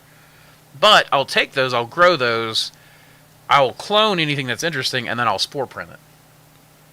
And you never know, so like I said, sometimes there's epigenetic switches that are flipped that might carry over to the germ cells being the sexual cells. So for mushrooms, it's spores, humans and mammals, that's sperm and egg. Some things will change, the epigenetic switch might flip in your phenotype, your body, and act differently, but then it won't necessarily be transferable through your progeny through the germ cell line. And then sometimes things are pass-onable. So it would be really neat to go through like live logs too and see how many it's transfers, data. see how long it was from the Data's the beginning. problem, because collecting data is hard enough, and then going through and processing the data, which is why it's actually interesting. I've started working with Julius AI. Samantha introduced me to this AI program called Julius AI. Julius AI. It is a bioinformatics. I've barely get to scratch the surface with it. I've started using it. I've connected it to my Google Sheets, and then I can use my phone and do the voice and stuff like that. And I can say, add this strain to my genetic library. Here are the characteristics. Here's the name. Here's where I got it from. Here, basically, it will ask me questions. I will tell it the information, and then it updates my database automatically. You're like, hey, Jarvis. Basically, yeah, that's Hey, what we're working Julius. towards. So, hey, Julius, yeah, I've started playing with this, and it's starting to work out really well. It's super cool. Julius AI, you should check it out. It's bioinformatics, so if you're dealing with any kind of data, it is amazing what this thing can do. But, yes, I agree. That you can go back to the lab logs and all that kind of stuff. The problem is getting that stuff uploaded. And it's hard enough to keep up with all of that stuff within your own house. Yeah. And then, and then to be trusted with that sort of stuff too is another thing. Like, which we've luckily had a lot of people reach out and be like, hey, take a look at this. And it's just kind of. So say with drawings from Andrew, well, you don't want drawings from me. You want drawings from Samantha. My drawings are like, you ever seen that GoDaddy commercial where it's like, I'm a dog horse. No. That's my kind of stuff. I'm a dorse, man. That's my drawings. I like your drawings. No, You I a do. Good job. I do draw a lot. When I take notes, I do a lot of doodling because I learned that as a trick for ADD. I'm also a very visual person. When you take those intelligence tests, like I've been tested 2 or 3 times, my intelligence always skews away from the mathematical and towards way like incredibly like my mathematical reasoning is like below average, but my spatial reasoning is off the charts. So I found that note taking combine the visual learning and the ADD, like it keeps me entertained. And I use a lot of different color markers and stuff when I'm taking my notes and stuff, just because it helps me stay focused on the notes. It helps keep me interested, that kind of stuff. So I do a lot of drawings. They just all are terrible and are in my journals, where one day when I die, my kids can inherit that stuff, and hopefully you all will never see it. So can you comment on all-in-one bag, specifically for 3790 on a small commercial scale, good or bad? Well, shiitake is always a bad idea on a small commercial scale. So that's that. But 3790 is as good of a strain as I have found for shiitake. It is productive while still being a good eating mushroom, though the crop cycle is long, which is why I don't think the small farms should deal with it. As far as all-in-one bags go, if you're talking about like the grain pockets, where you can like stab and jab and then inject it and then call that good, those tend to be a little bit more expensive, though if you can get them in bulk from places like substrate providers. I think we had OKC in here earlier, supply, and I think those guys produce those bags, I think, that do pretty well. I mean the all-in-one bags, as far as that goes, I think they would work well. I just again, I don't think shiitake is great for a small grower, but I think it would work for shiitake as long as they have the shiitake mix. This should be hardwood, not cocoa. Usually wheat bran, but I think 3790 actually handles soy hulls well. Probably would handle oat hulls just as well then as well. Wow, thanks for such a fab descriptive answer to expanding out plates. You guys rock. Thank you, Woody. I really appreciate that. My block question was referring to the Reishi. Crap, what was that? Oh, the 6535. Yeah, I use that for Reishi. I use that mix for practically everything. But yeah, that's what I use for the RDTN2 and all that kind of stuff. I'm thinking about setting up a Reishi, like a small Reishi grow for making branched antlers and stuff. No spore production, so I don't want conchs. Like right in we have a double glass door for our offices, and I think it would be a great thing to just put like a little humidifier and then a high CO2 environment right there by the natural light window. And in the wintertime, the angle of the sun comes down to where it really lights up our office, and I think just right there on the Reishi, it would produce really well, and I could just turn the bags towards the light. I think it'd be fun. Wow, I didn't know mushroom hype of such mastery existed. Fair enough. Okay, thanks. I saw in a recent short video you released that you now use 50/50 hardwood fuel pellets and oats. Can you please explain how you hydrate that mix? I use a 65/35 now. I may have used the 50/50 back in the day, but I've switched that, David. And I just hydrate it the same as normal. It's still 5 pounds of dry materials and 7 pounds of water for a 12-pound block. So, whatever I forgot the weights exactly on the 65/30 and 5 pounds. And again, mathematical learning disability, so I don't want to do the math right now and embarrass myself. But, it's just 5 pounds total of dry material with about 7 and a quarter pound water. What's the best tasting oyster? So it's, by the way, it's a 60% hydration level, moisture content. What's the best tasting oyster in both of your opinions? So the best tasting oyster for me is probably Old Road. I'm a huge texture person, and I think Old Road has probably got some of the most superior texture. This Mossy Creek oyster is giving Old Road a run for its money. And I'm going to breed the two together and make sweet, sweet texture babies. So, what's your favorite oyster to eat? I'm still a huge fan of King Blue. What? I was going to say Pathfinder, too. Oh. Pathfinder is probably the best eating for me out of all of them. Okay. But King Blue's easier to grow. Well, and the smell of Pathfinder is just, it smells like a sweet licorice to me. It does. It's got it. a sweet licorice smell. Yeah, I agree. Whereas, I actually don't like the smell of King Blue. It has kind of like a Bradford pear kind of smell to me. That's a good point for sure. It's got a great flavor. It's just when like picking it, or cutting it up to eat. I don't like the smell of king blue as much, though I love how productive it is, and I do love the texture. It's the processing part to me that I don't know. You can ask Andrew. I'm not. I will eat anything, just about it. and if it's easy to cook, then it's my favorite. The easier to cook, the better. Like throwing a bunch of vegetables together in a one-pot meal, Samantha's the queen of the one-pot meal. that's my favorite thing to do, especially like One of my favorite big things she's on- ever cooked ever is she makes this mix that's always potatoes, carrots, onions, and like turkey sausage, which is like a kielbasa style turkey sausage. You Yeah. add anything else to it? I know garlic. Oh, this past time I did golden enoki. Well, that's what I was about to say. Yeah. But I was asking if you add anything else to the basic mix. Uh, Potatoes, carrots, onions, sausage, Well, garlic, garlic powder and the garlic chunks, minced yeah. dried garlic, and then it's butter and water and lemon pepper. Okay, there we go. And so she just simmers that until everything's soft, and it's great. And this last time, she put chopped up golden enoki in it, and oh my goodness. If you go onto That my was- Instagram, and you might have to dig a little bit. It's sreed.mossy Creek Mushrooms. That's her Instagram. She's got that cooked on there. But I've been sharing meals that we've been cooking with the mushrooms, and this past one was spaghetti, and it was king blue in it. And I really like the fact that you can take king blue, you can let it furl up and let the cap really stretch out a little bit. I pick them a little older, and plus what we eat is typically what we've not been able to sell or has been in the compost bin or whatever. And then you just lay it out on the chopping board and just go to town. So, I mean, I really like that. Enoki Easy is my peasy. favorite mushroom to eat because it's so adaptable. You put it in anything and it works. So, David, I see your thing here. I'm going to jump ahead just a little bit just to answer you, and I just killed a fly. Awesome. They bother. I hate. Well, it's been in it's- the 90s. It's been raining a lot. We're actually having a bit of an influx compared to what we've seen in past years in some degrees. It's been very frustrating. Yeah.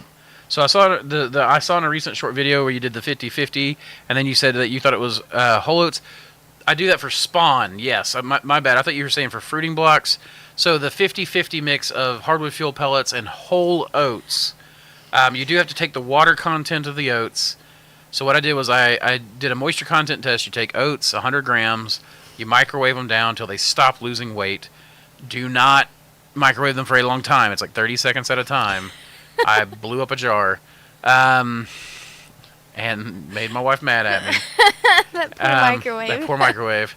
Samantha really hated it when I microwaved rabbit poo to figure out the content, the water content. That really stunk up everything. But the whole oats, it's a 50-50 blend. And then as far as how I hydrate it, we just dump the water in. So it's like, and I do my spawn at a 50% moisture content. So it's 2.5 pounds dry material, 2.5 pounds water, makes a 5-pound spawn bag. And it's just whole oats and sawdust. And what I do is we force hydrate the oats in the sterilizer. So you just dry bag it. We just run it, as a dry bag system. And the sawdust swells up and swallows the oats. And then when you steam everything, it force hydrates the whole oats. So sorry about that, David. I misunderstood your question. Thanks for explaining the spore versus strain differentiation. You're very welcome. Question: any preferred style? By the way, I love that when someone puts Q for the question. That makes things really easy for me to search for. Any preferred style of cut you use for the Appalachian Enoki?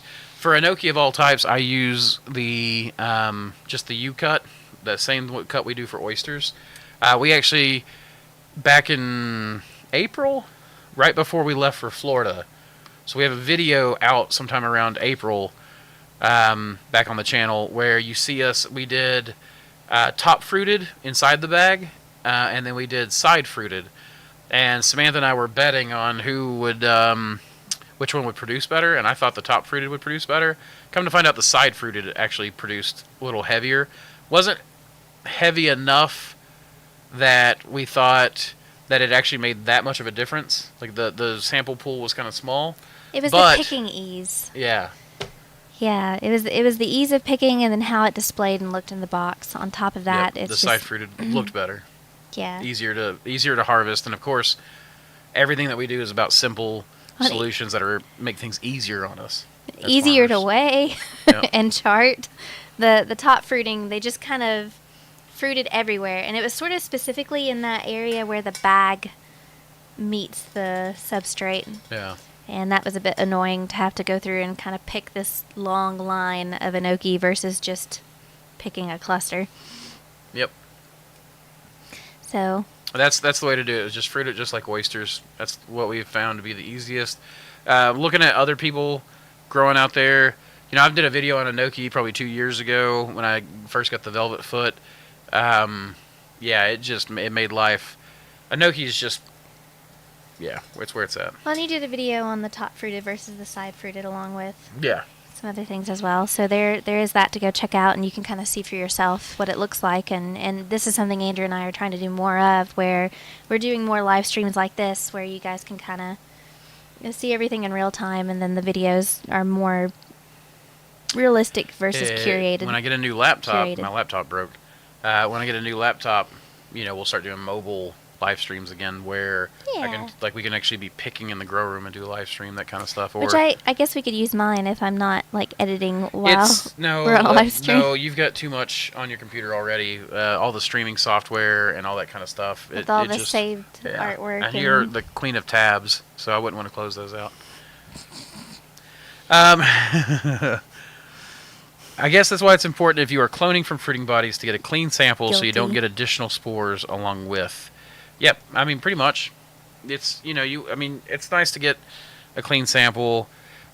We do clone from fruiting bodies pretty regularly, just to stop at certain points, and then I'll bank stuff. So, I'll put stuff in the culture bank the first time I get it in culture. When I breed a new one, it goes straight in the culture bank. Usually the first time I grow it, all the way through the fruiting blocks, like for the first test, I'll take one of those mushrooms, spore print them, just so I have the spores in the library, and then I'll also clone that and then slant that, because that is now a trained strain. So I don't just take the wild genetics and then usually start selling the wild genetics. I usually train it by growing it the first time, cloning that mushroom, and while I do have the original wild genetics as far back as I can go, the trained stuff, it tends to perform better. There's fewer days where it's like getting its bearings in the bag, or working its way up to eat the food that you're wanting it to crunch through. So, how are you fruiting the Enoki? Okay, we already answered that. This reminds me of candy corn. Sorry. Oh, the RDT, Yeah. the RDTN2, for sure. Oh, crap, we still got stuff to go through too. And it's already 5:44. Okay, I'll get back to the chat in just a second. Let's see. We went through the dog food. We went through the bag shaker, the Mongolian Hericium, the river reishi, the RDTN2, and the Appalachian Enoki. We went through the discount. So we have a couple of things. The first person to answer gets the choice. We're going to talk about dealing with some spent blocks experiments, or Maitake. I think I know which one's going to win, but the first person to respond gets the direction of the show on that one. And then while we're waiting on that, I am going to answer another question or go through comments. We do potato, carrot, onion in the slow cooker with a corned beef. Yeah, that's delicious. Yeah. Dude, I'm proper Scots-Irish. Potatoes and beef, and I'll be happy. Oh, cabbage. Give me some cabbage. I do need cabbage. And carrots. Carrots are good, too. Hell yeah, texture babies. So that's why I made my chili. Talk about efficient. Zoji Rushi rice cookers. I use mine almost every day. I do use rice cookers a lot. But I don't think I've ever cooked chili in it. We'll have a rice cooker, and then we'll have cooked chili in a rice cooker. That's what he's saying. I've never seen that before. Huh. That would be interesting. I have seen people cook birthday cakes and stuff in there. Really? So nobody answered, so I guess I'll just pick what I want, right? Maybe I'll do another one. Let's see. Oh, no, okay. No, but it's still not. Haha. I'll get to pick then, and you guys won't get to. Do you recommend a specific brand or manufacturer or flow hood, or have a referral link? I do not have a referral link. I wish I made some money on this because, I'm a good salesman. But the company that I would suggest for a flow hood, like a true flow hood, is probably Bonsai Filtration. I think they sell through Midwest these days. I believe so. They have a partnership, yeah. And with I Midwest. have seen we've We met gotten them at the Oklahoma Mushroom Festival. and I've seen them in person, and the finish on them It's and just so smooth. yeah. And then we've had a lot of our customers give feedback on how much they like them, because we're getting about to that point where we need to start replacing our equipment because it's been in use for 5 to 6 years. My original flow hood was built in 2013. It's still in service. So yeah, That's the one we do production production on. blocks. So, yeah. Yeah. The newest filters go to the lab, the culture lab. Oldest filters go to the production lab.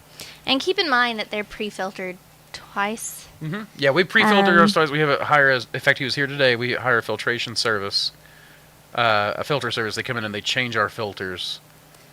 What was it, like something like $5 a filter?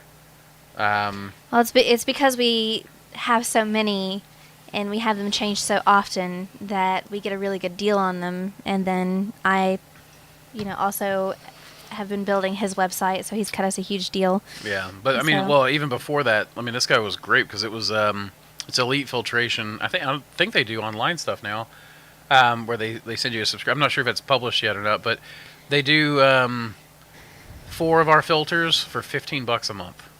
And then now, since Samantha's been helping him with the website, I built the bare bones, and then he's going through and filling things out. So you Yeah. might want to.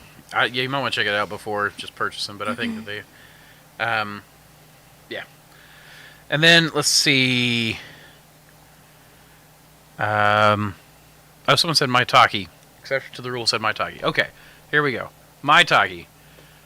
My Maitake's fruiting. Finally. Finally, look at these. I'm getting the warty stuff going on. It's just a baby. And it's a bunch of stuff. But it was like, these are several different strains we've got. This one right here, I think, is the New York Griffola frondosa 1. But yeah, I'm getting some chonkers. No, okay, this is the North Spore and Field and Forest shelf. So this the Hot Wife strain. I mean, the Hen of the Woods, Field and Forest. It's HOTFF. It always makes me think Hot Wife. All right, Hen of the Woods. So Hen of the Woods. HOTWFF. That's it. So every time I see it, I'm like, yeah, I have a hot wife. There's the North Spore strains. We've got some that are also, I don't think, maybe I didn't show the New York strain in this. We've got some from the Albright Grove. They're all fruiting all at the same time, which is messing with me a little bit, and it probably could be a temperature change thing. But yeah, the Maitake's finally going. The Dancing Hens that I got from Mycelium Emporium is not fruiting yet. The Maitake strain, I forgot the name of it, that I got from Main Cap and Stem, that's not fruiting yet. But the North Spore 1, North Spore 6 Maitake's fruiting. The Hen of the Woods from Field and Forest was the first one to start fruiting and has the biggest fruits on it.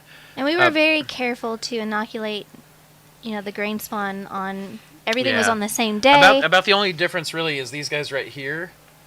They're the only one that's really different. Like we always try to make things, like she said, on the same day, or the same amount of spawn. They had the exact same food. Right.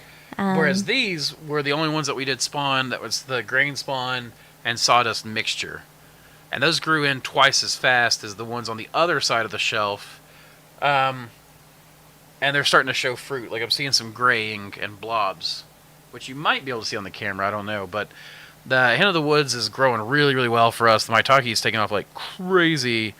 But it's the same grain spawn being divided between 2 sides of the shelf, one with a specific.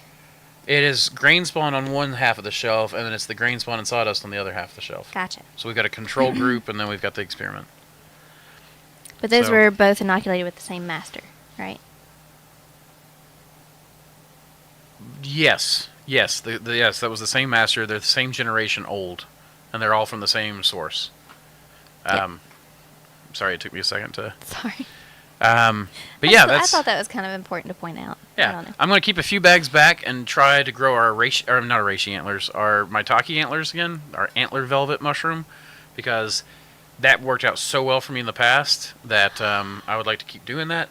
But we're also going to be trialing like actually fruiting in the grow room. unfortunately, my shelves are set up for really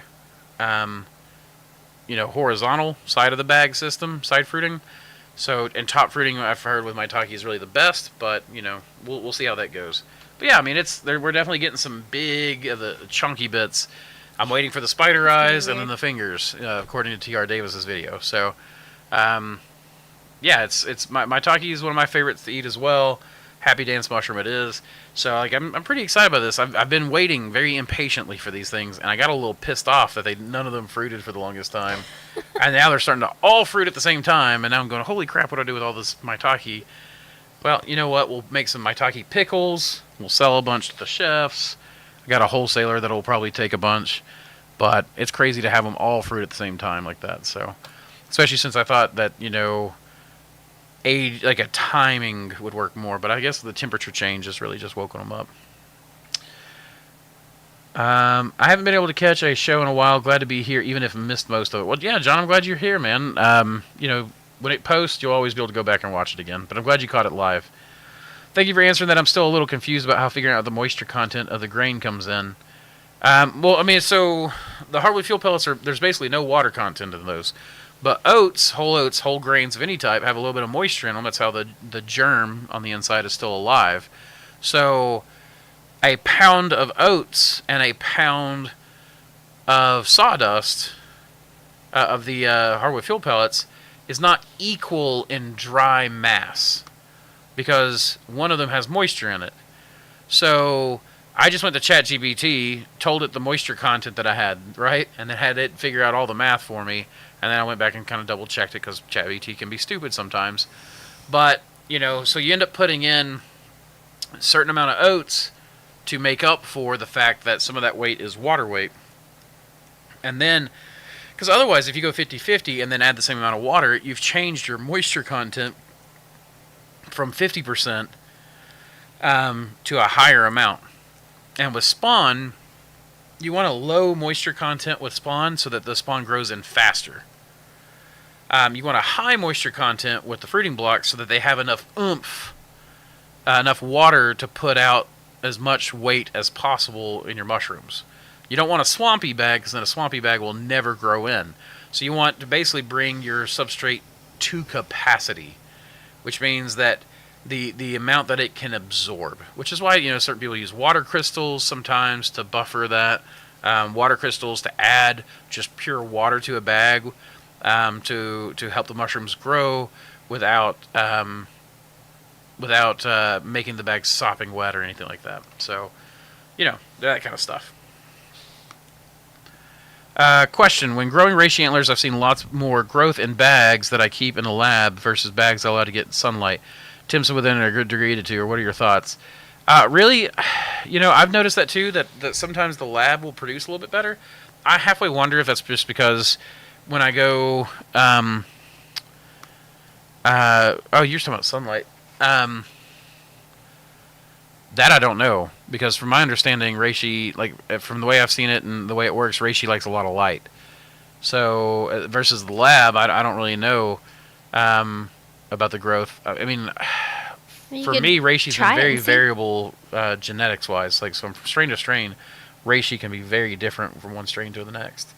I like the RDTN2 that we talked about earlier. You guys saw how golden that was. And I mean, just to give it like a really quick, because I know we got other stuff to go over, but like the river reishi right there, look how red that is. And even when we go to a younger slide, which we'll do here in a moment, because those are barely still growing in, but right there, that is super red with very little yellow in it. That is the same species, as far as we could tell so far without DNA testing. It's the same species as RDTN2, which is this one, and look how yellow that is. We'll go through a couple of pictures of the Primordia in bags, and because at 13 days they were producing the 2-inch Primordia, which is just crazy fast. But look how yellow that is. That one is already, the white tips are starting to, that's fully grown in and matured without the white tips. Look how yellow that still is. How young that bag gets and yellow. So that's just two strains of the same species, and they are drastically different in behavior and even in appearance somewhat. So it's maybe you have a strain that's performing better in less light. I'm not really quite sure. What the queen of MCM, damn straight, she's my queen. Is that one of Sam's designs on that Keep Spawning Culture y'all sign? It is. It is. Actually, I wonder if I have. I did have it on there somewhere, but I guess I took it off. Right, there you go. Yeah, you can see it right here. It's that same design. It's the MCM monogram. So monograms are like a southern tradition, and so Samantha wanted like of merchant families, and we think of ourselves as like a merchant family. So we basically Samantha was building this thing, and then one of our clients, our block clients from New York, had that sign made when he had one made for himself, and I mean I've been in absolute love with it. So, but yeah, that's one of Samantha's designs. As processed through a LED Smith, we'll call him. An LED Smith, that's a good one. Hello from BC. That probably British Columbia, but BC Bud. Question: around when will that Mossy Creek and Old Road oyster cross be available? That's going to be a while, because I've just got the spore prints from the Mossy. I did take spore prints of that, didn't I? It's got a second flush going right now. Let's make sure I take spore prints of that. But the Old Road and the Moss, like I'm growing the Old Road out too. I think I'm out of spore prints with the Old Road. So as soon as I get the spore prints, I'll start the cross. But then starts dividing up all the strains, strain testing, and then finding ones that are actually useful, unique, and which look like viable crosses. And so that one's in the future. But the Mopore series of the Mother of Pearl crossed with Old Road, those should be available within the next few weeks. And then we'll get, hopefully they'll come up with very little data, and then hopefully we'll get more and more data going on that as well. We also have a King Blue Old Road cross that needs a lot of testing. Like I literally grew K-Bore, yeah. Yeah, the K-Bore series. That one produced some weird frilly gilled, like super twisted, crazy, huge gills that look like a, what's it called? Is it called a cravat? Like like my dad my dad wore to prom. That thing under the suit with the frills. Really popular during the 70s. Yes, 70s or 80s, really. I think early 80s. Or think like Tom Cruise during the Anne Rice's, like the, oh gosh. Interview with the Vampire? Yeah. Or was it? Okay. No, I mean, that's I know that's the wrong thing. I know, Anyway, I'm messing. But yeah, that's going to be a while, so. Maitake is hard to... Oh, go ahead. That's something else, is a lot of this stuff, we'll speak of it and we'll be really excited, and then you're not going to see it until 6 months to a year later. I have been told that I am brilliant, which thank you, whoever said that, but that I am also always too early. I always talk about things too early, I always release things too early, and I'm always ahead of the market, which is the worst place to be. No. To take on all the cost of experimentation... and then to release it and make none of the money. So, buy my products. Maitake is hard to grow, isn't it? As far as I know, Maitake is not necessarily hard to grow, but it is hard to grow consistently. I have grown Maitake many times. It's been very easy for me to grow, but it's been hard for me to grow consistently and get the nice bouquets. I think that what I'm going to do is every time I can grow these out and get any sort of pore surface, I'm going to take as many spore prints as I can. And then I'm going to start my breeding program with the early selective pressures that I perform and see if I can breed for an easier and easier and easier to grow oysters. I've done this with peppers. Samantha knows that. So I've got like every year that I get peppers, if I get a new variety, a lot of times when you buy pepper seeds from a purveyor, and it's like some of the weirder varieties, they have really low germination rates. Their plants are kind of horrible. And so I've got a selection process I go through, which is kind of like how I breed the oyster mushrooms, which is kind of like how I learned to breed fish over there at the fish hatchery. It's always about numbers and reps. That's what breeding is about. Breeding is about reps. Yeah, it is. And so... The idea is that you cast you buy as many seeds as you can afford to, you cast them out, any that have any sort of problem, even if it means that you have fewer peppers for your crop, you only select the best and the easiest ones, the ones that survive with no help. Sometimes it's hard to let a plant die or an animal die or something like that, but you might help the animal out of kindness, but then you remove it, cull it from the breeding program, that kind of thing. And a lot of people don't realize that about breeding programs. You got to be vicious, unless you want to be inundated with just not useful genetics. So, well, and you choose I think that first, the seconds, and thirds. Yeah, first, seconds, and thirds, and then you work your way into it. You grade them. So my peppers have gone from, I bought some really hard to germinate hot peppers one time, and they had like a 10% germination rate. It was terrible. And now within 2 or 3 years, I have a germination rate of like 99%, and that just comes from hard selection. I remember too when he planted them, and we had a friend over, and they were like, "These are awful." Yeah. Yeah. You're letting them die. You're neglecting them, Andrew. I'm like, yeah, I'm neglecting them. That's the secret to my success, is neglect. Well, and they were definitely ugly pepperlings. They were not pretty at all. The main cap and stem, Maitake, is very forgiving, long incubation time, but great results in a room full of oysters. Okay. I'm definitely... we'll try that out. We'll see. Like I said, it's not fruiting for me yet.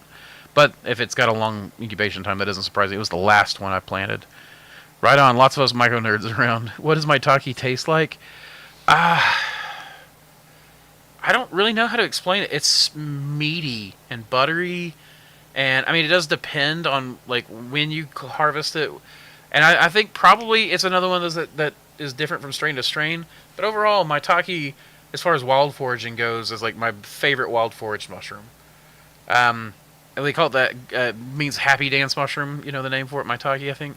And I'm down with that. Like, every time I find it, I am so ecstatic. A, because I get to clone it, but also, B, that it just...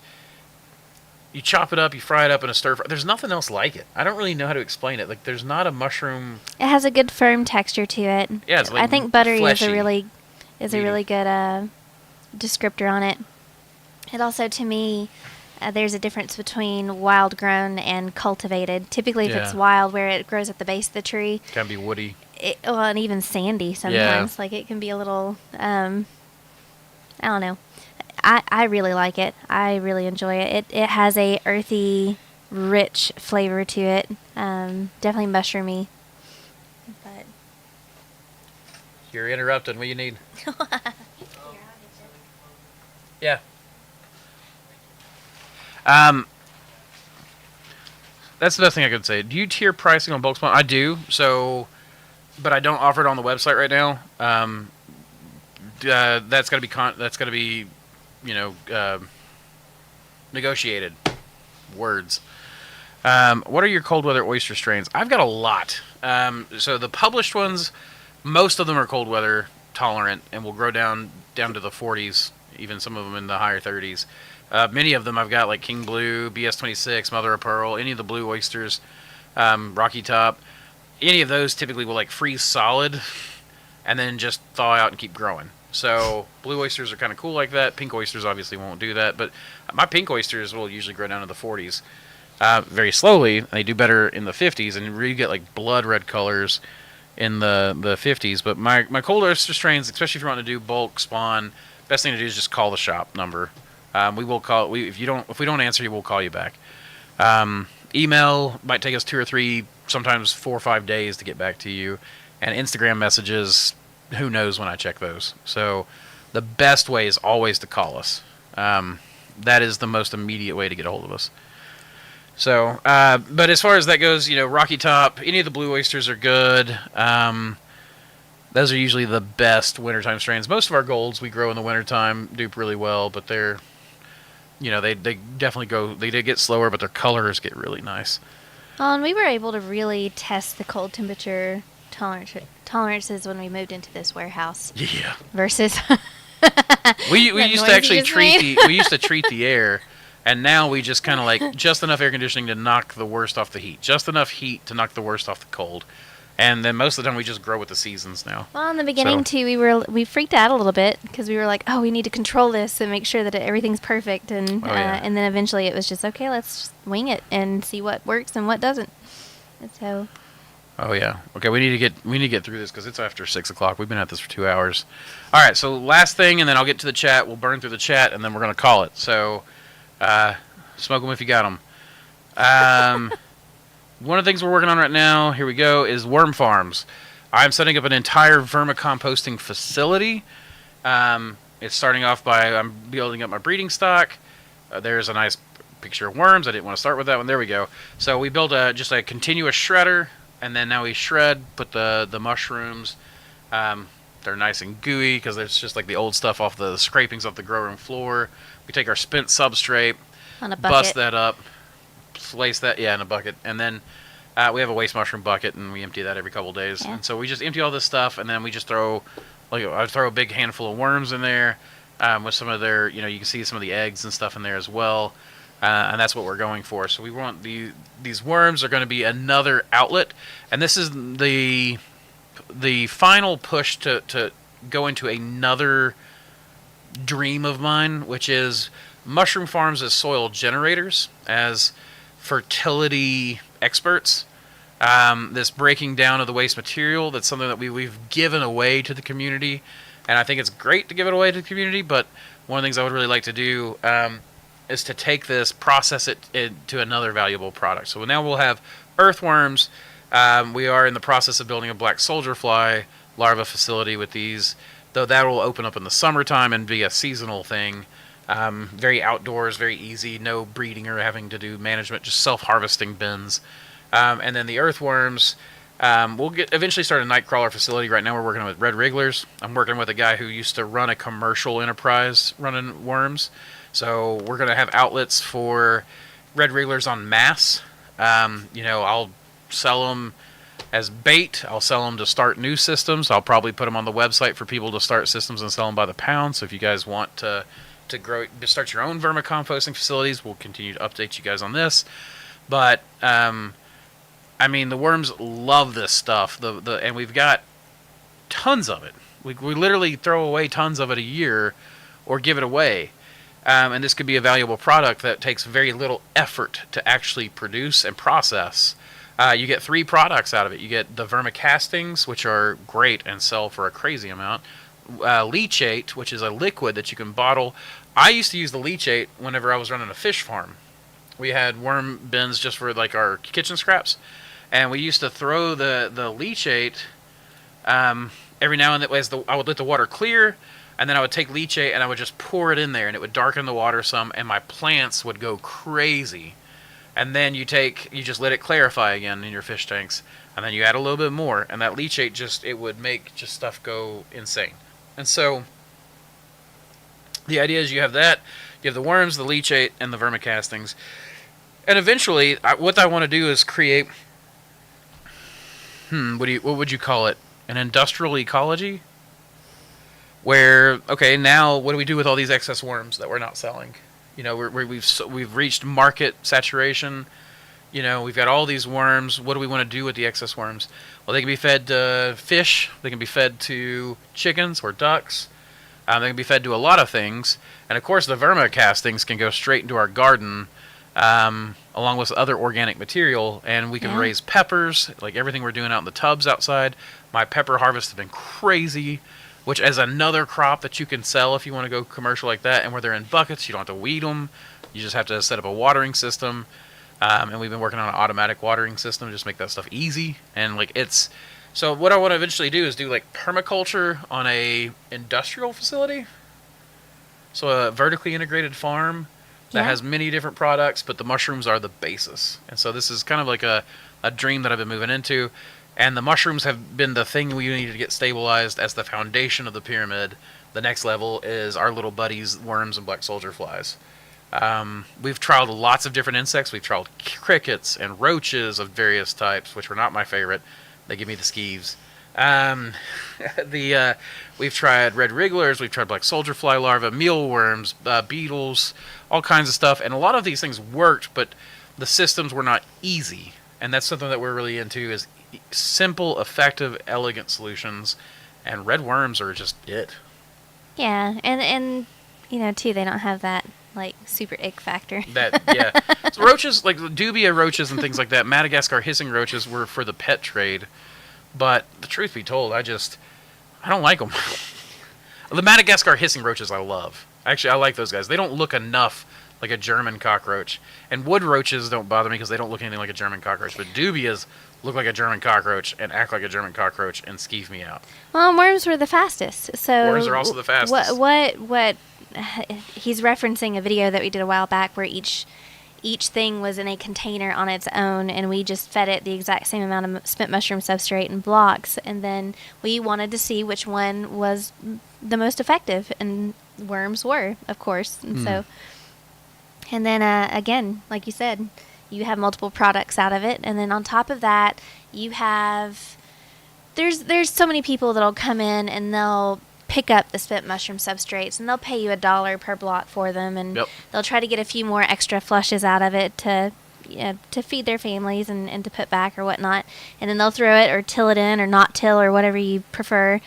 But then this is an extra step that you can have a higher quality cell and something that's more palatable to the public, something they're more familiar with in general. And so, because you can bottle it, bag it, can it, whatever. Can it? I don't mean the worms. I mean you just put like in a can vermicastings. Yes. Okay. You know? I was like, what? Why would you do that? I don't mean canned worms. Yeah, no, gross. You opened up a can of worms with that one. Yeah, no kidding. All right, let's burn through the chat as much as we can. Okay. I need to go pee, so we need to get through this. I drank way too much water sitting here. I was wondering if a water reservoir could be used like glass bulbs some people use for potted plants. For what? Dang it, I've gotten too far from that. Whatever I said back then. No windows in my lab. It's one of my locally cloned strains. Florida, 8 hours of light in the day in the lab. Did I miss something? You should have a window in your lab. Not because it's a safety thing or whatever. To peer out of. Just to peer out of. Just to go, oh my gosh, I can't look at this white hood anymore. Okay, thank you. Didn't know the grain would still have moisture in it. Thanks for clarifying. Absolutely. Yeah, all grain when you buy whole grain has some moisture in it. So you always want to do a moisture content test. Oops, I accidentally. John, I about blocked your comment by accident. Just moving through it. Don't do that. In your opinion, how much money do I need to start off properly as a newcomer? Regards. Endless. That's such a variable question. If you have Truly. nothing, 10 grand would get you pretty far. The more money, the better. But, I mean, you could start off as little as $1,000 or $2,000, I think, if you wanted to do commercial. But it kind of just depends on what your resources are. Like, do you have a spare room or spare garage? If you don't, do you have money to build a facility? That's going to, up your cost. Are you going to work out of a still air box and make money to buy a flow hood? I can tell you things that you shouldn't skimp on. Like, bare minimum, you don't skimp on your heat treatment. So you buy a boiler or you build a boiler or the easy bake barrels, that kind of thing, and you just pasteurize really well. If you're small, you can get away with a Presto pressure cooker to cook your spawn and your liquid culture in. Because if that's not right, you're not getting any further. Right. Your sterilization is the heart of your operation. You must not skimp on it. No lime pasteurization. Unless you're just doing it as a hobby, then you can lime pasteurize all you want. But if you want commercial production, you really want heat treatment, and you don't want to skimp on it. If you can afford to buy a couple of autoclaves, that helps. We run all of our fruiting blocks through an SH Scientific autoclave that you can buy from Mushroom Media, or you can get it from SH Scientific, though I think Mushroom Media actually is cheaper because he buys them in bulk. So you can actually get them cheaper from him than you can from SH a lot of times. Either way, even if you get a Chinese autoclave, one of those autoclaves will do you really well. And if you get two, it'll help you. You can produce a lot of blocks because you can run them 2 or 3 times a day pretty easily. And I think I can fit 16 to 18 12-pound blocks in each run and run it for 2 or 3 hours, which it takes a good hour or two to heat up. Yeah. And then we cut it off and we let it cool for a little while before we open it up. So if you do it the very first thing in the day, the very last thing of the day of your work day, then in an 8-hour day, you can usually run it twice. I think we just run ours 7 days a week and just don't worry about running it twice a day every day. It just really depends. It's a very hard question to just answer because it depends a lot on what you have already in resources and assets. So if you have nothing, it's going to take you more money to get started. If And Andrew started with turkey fryers and straw, Oh yeah. And the shelf just wrapped in plastic wrap, like just saran wrap. Yep. Oh hey, golden reishi grows naturally here in the Gulf Coast of Texas. Is it fairly easy to grow at home? It is super easy. These strains that I've been talking about are golden reishi. It's Ganoderma kurtzii. And it is the southeastern reishi. It is native to the southeastern United States, maybe across the states, but I know the southeastern United States. And I am after every strain I can ever get. So if you ever clone those from Texas, I will trade you strain for strain. So please, hit me with those, please. Cravats are awesome, aka ascot tie. Ah, gotcha. Thank you. We'll be buying genetics from you guys. Thank you both. Thank you, Major. Yeah, please do. And if you need to give me a call tomorrow during business hours, please do so. I'd be happy to go through some of the genetics options with you. Little Sam nodded. I wonder what she nodded about. I wonder what that was. When did you nod? It was, I don't know, whenever I do. Have you ever tried Sometimes I'm like, yes, that set very well. I like the composition on that one. Have you ever tried growing, cultivating morels or truffles? I have not. I've grown morel mycelium out. I know people who have gone like the kind of, I guess what you would call like the redneck bucket tech, where they like take a bucket of salt and sugar water.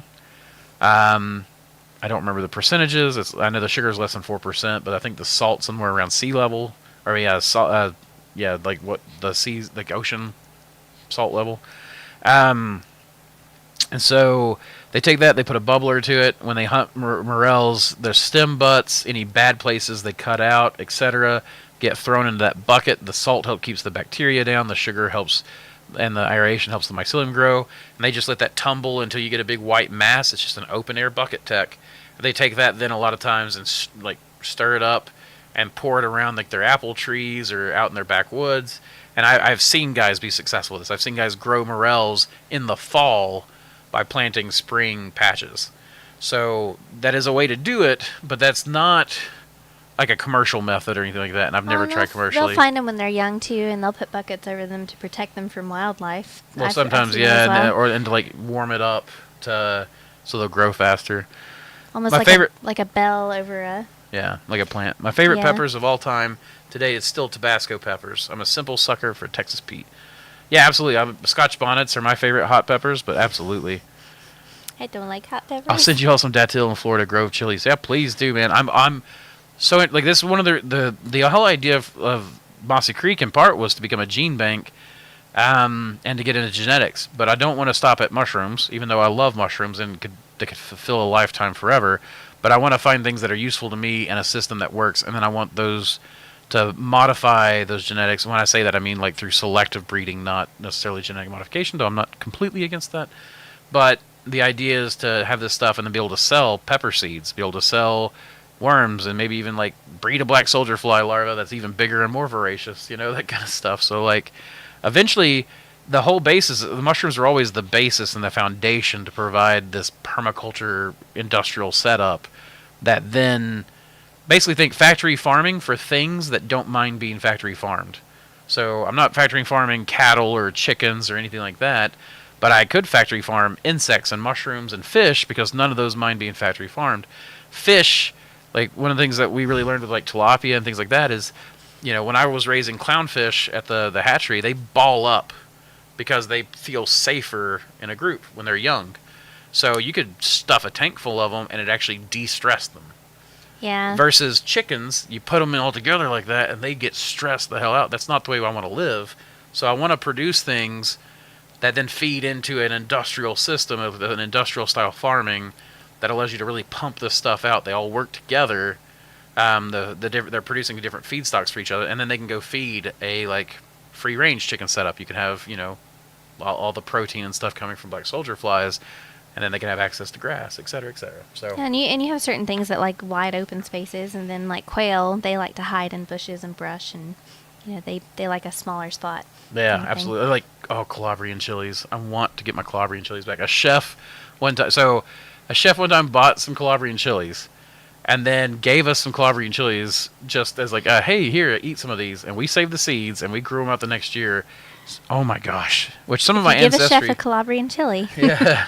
So They some of my ancestry is from Calabria, Italy, through the Norman expansion. So Vikings moved to North France, then they moved to Calabria, Italy, and then went on into the Crusades or whatever. That's part of my ancestry, but I really like the chili peppers just as chili peppers by themselves. Hi, Andrew and Mrs. Andrew. That's Samantha. Try chili penguin peppers. They're extremely easy to grow and they taste great. Why don't you write that down? Chili penguin peppers. Chili penguin peppers. Yeah, we'll try that. I did some vermicomposting using worms to break down spit blocks, and it's an awesome idea. Yeah, John, it works fantastic. I'm going to do outdoor runs, but I'm also going to do indoor stuff. I've done 1,000 pounds a month all by myself this year. Thanks for answering all my questions. Looking forward to meeting you in October. Absolutely, Josiah. I look forward to meeting you. And yeah, if you do it right, you can grow 1,000 pounds. Like people are always amazed that they found out we were growing, anywhere from 600 to 1,000 pounds a week, just by ourselves, and we were both working maybe 18 hours a week at the time. But you put that together, that's one person working full time. And of course, when you put two people together working the same job, you can oftentimes make efficiencies you can't by yourself. So it's amazing what you can do. $8 a pound, 1,000 pounds a week. That's that's a chunk of change. And most people that I've seen have about a 80% margin. So is that right, margin, or is that markup? I can't remember. I mean, I don't know anymore with the inflation on all the materials. Well, that's true. That's the last time I ran numbers, and I got to do it with new. And now they dropped the rates again. So and welcome more keep in inflation. mind too, like it's a lot of hurry up and get a bunch of production done, and then waiting. Yeah. So. Myco soil. Oh yeah, I'm not going to get started on that. Nope. That's for another episode.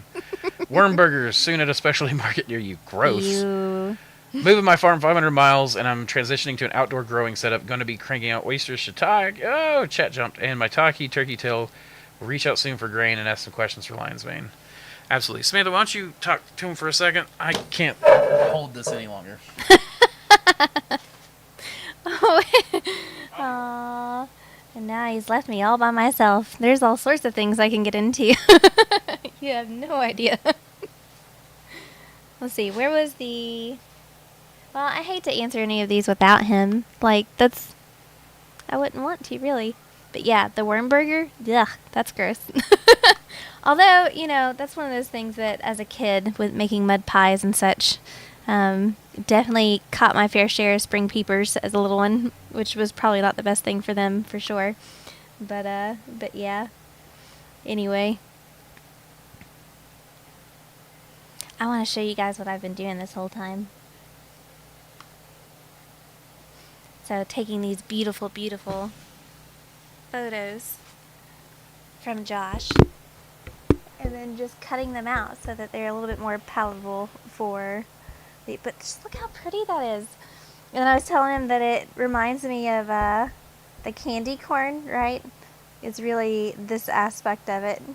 Just that beautiful gradation. I just think that is so, so cool and so, so pretty. But yeah. And that's what, whenever you mentioned earlier that I was nodding, that's typically I'll go through and I'll cut something out or just try to figure out how it lays well. And I'll sit there and nod like, is that it? Anyway. Where'd you go? I said, where'd you go? You know where I went. All right. I didn't do any questions without you. So you're back where you were. Okay, let's see where I can find that out. In case it jumped again. Oh, it definitely jumped. Okay. We'll reach out soon for grain and ask some questions on Lion's Way. Okay. Thank you. Great. Please do. You can contribute to the worm burger they are working on. Not going to do that. I will not eat the bugs. I will not sit in my pod, and I will own things. And screw the Federal Reserve. And they're freaking dropping interest rates again. Set up a 4x4 grow tent with my AC Infinity fans and the House of Hydro humidifier build. Any tips on cycle timing for the fans? Maybe tips on humidity settings. So the fan should just be on 24/7 if you can put it on a really low setting. And then your humidity, you're just going to have to play with it and find the range, the high and low settings that work really well for you.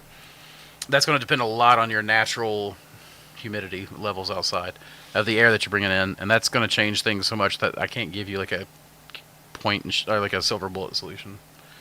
Yeah. Attempting to grow pans right now as a trial run for the tent. I figure if I can get them down, it will teach me a lot about the tent. End goal is gourmet. Yeah, absolutely. I think I've not ever grown pans, so I don't know anything about them. But I've heard that they're fairly easy to grow, so hopefully they are. We'll find out, won't we? There you go. When I lived in ID, we had morels come up around our pie cherry trees. Yeah, like it seemed to like old fruit trees, like old like orchards and stuff. Penguin pepper, like pequito, they're the little round Colombian peppers. Shapipo pepper, like the tribe that love the ayahuasca vine. Interesting. Your chat's faster than mine. Been messing with the tent.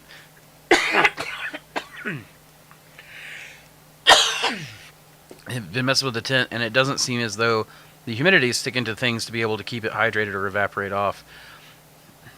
Then you might have to slow your airflow down. And let it, hey, Jacob, we were talking about you earlier. Really quick, while Jacob's here. Missed you too. Where are you? Check this out, Jacob. We went over this earlier. That's your Mongolian Hericium. Dang it, that's your Mongolian Hericium. There we go.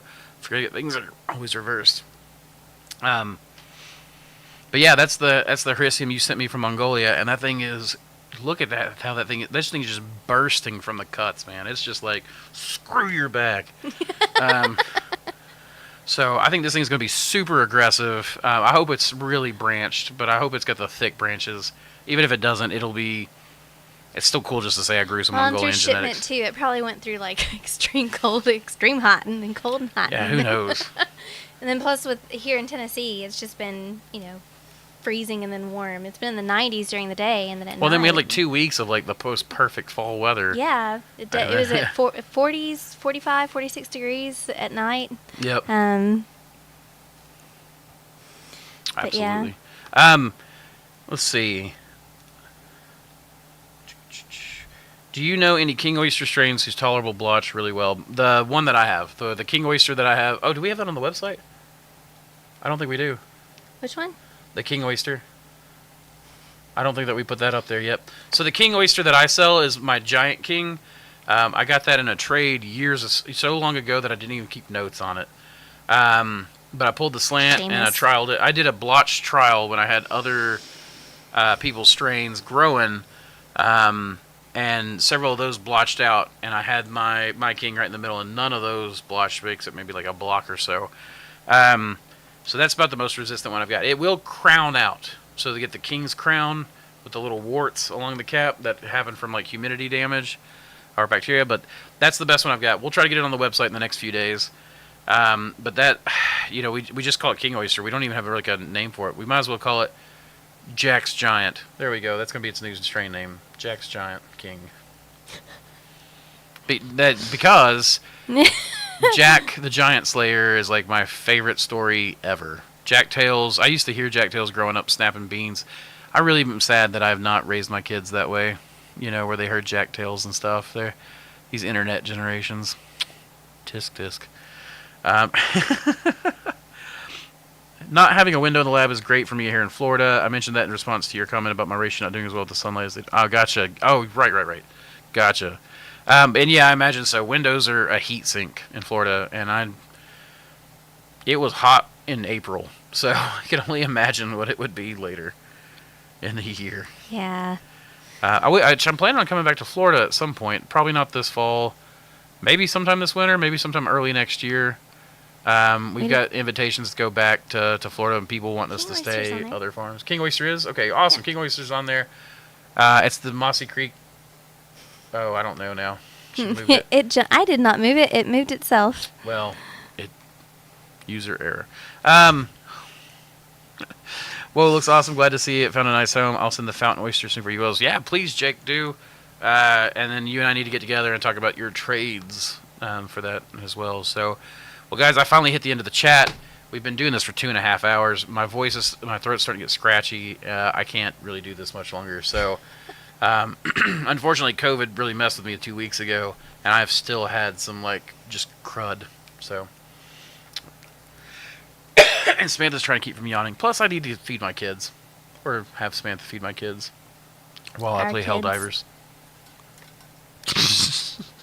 Wow. All right, y'all. Thank you so much for joining us on the MushRune Cast. I actually have gotten to the point where I look forward to this every week as part of my job. You guys make it so to where I do.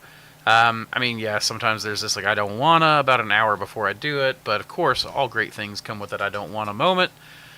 Combined with you guys make this really fun and exciting for me and entertaining. So, thank you all so much for joining us. I never know how to end things. So, I guess... See ya. Keep spawning culture, y'all.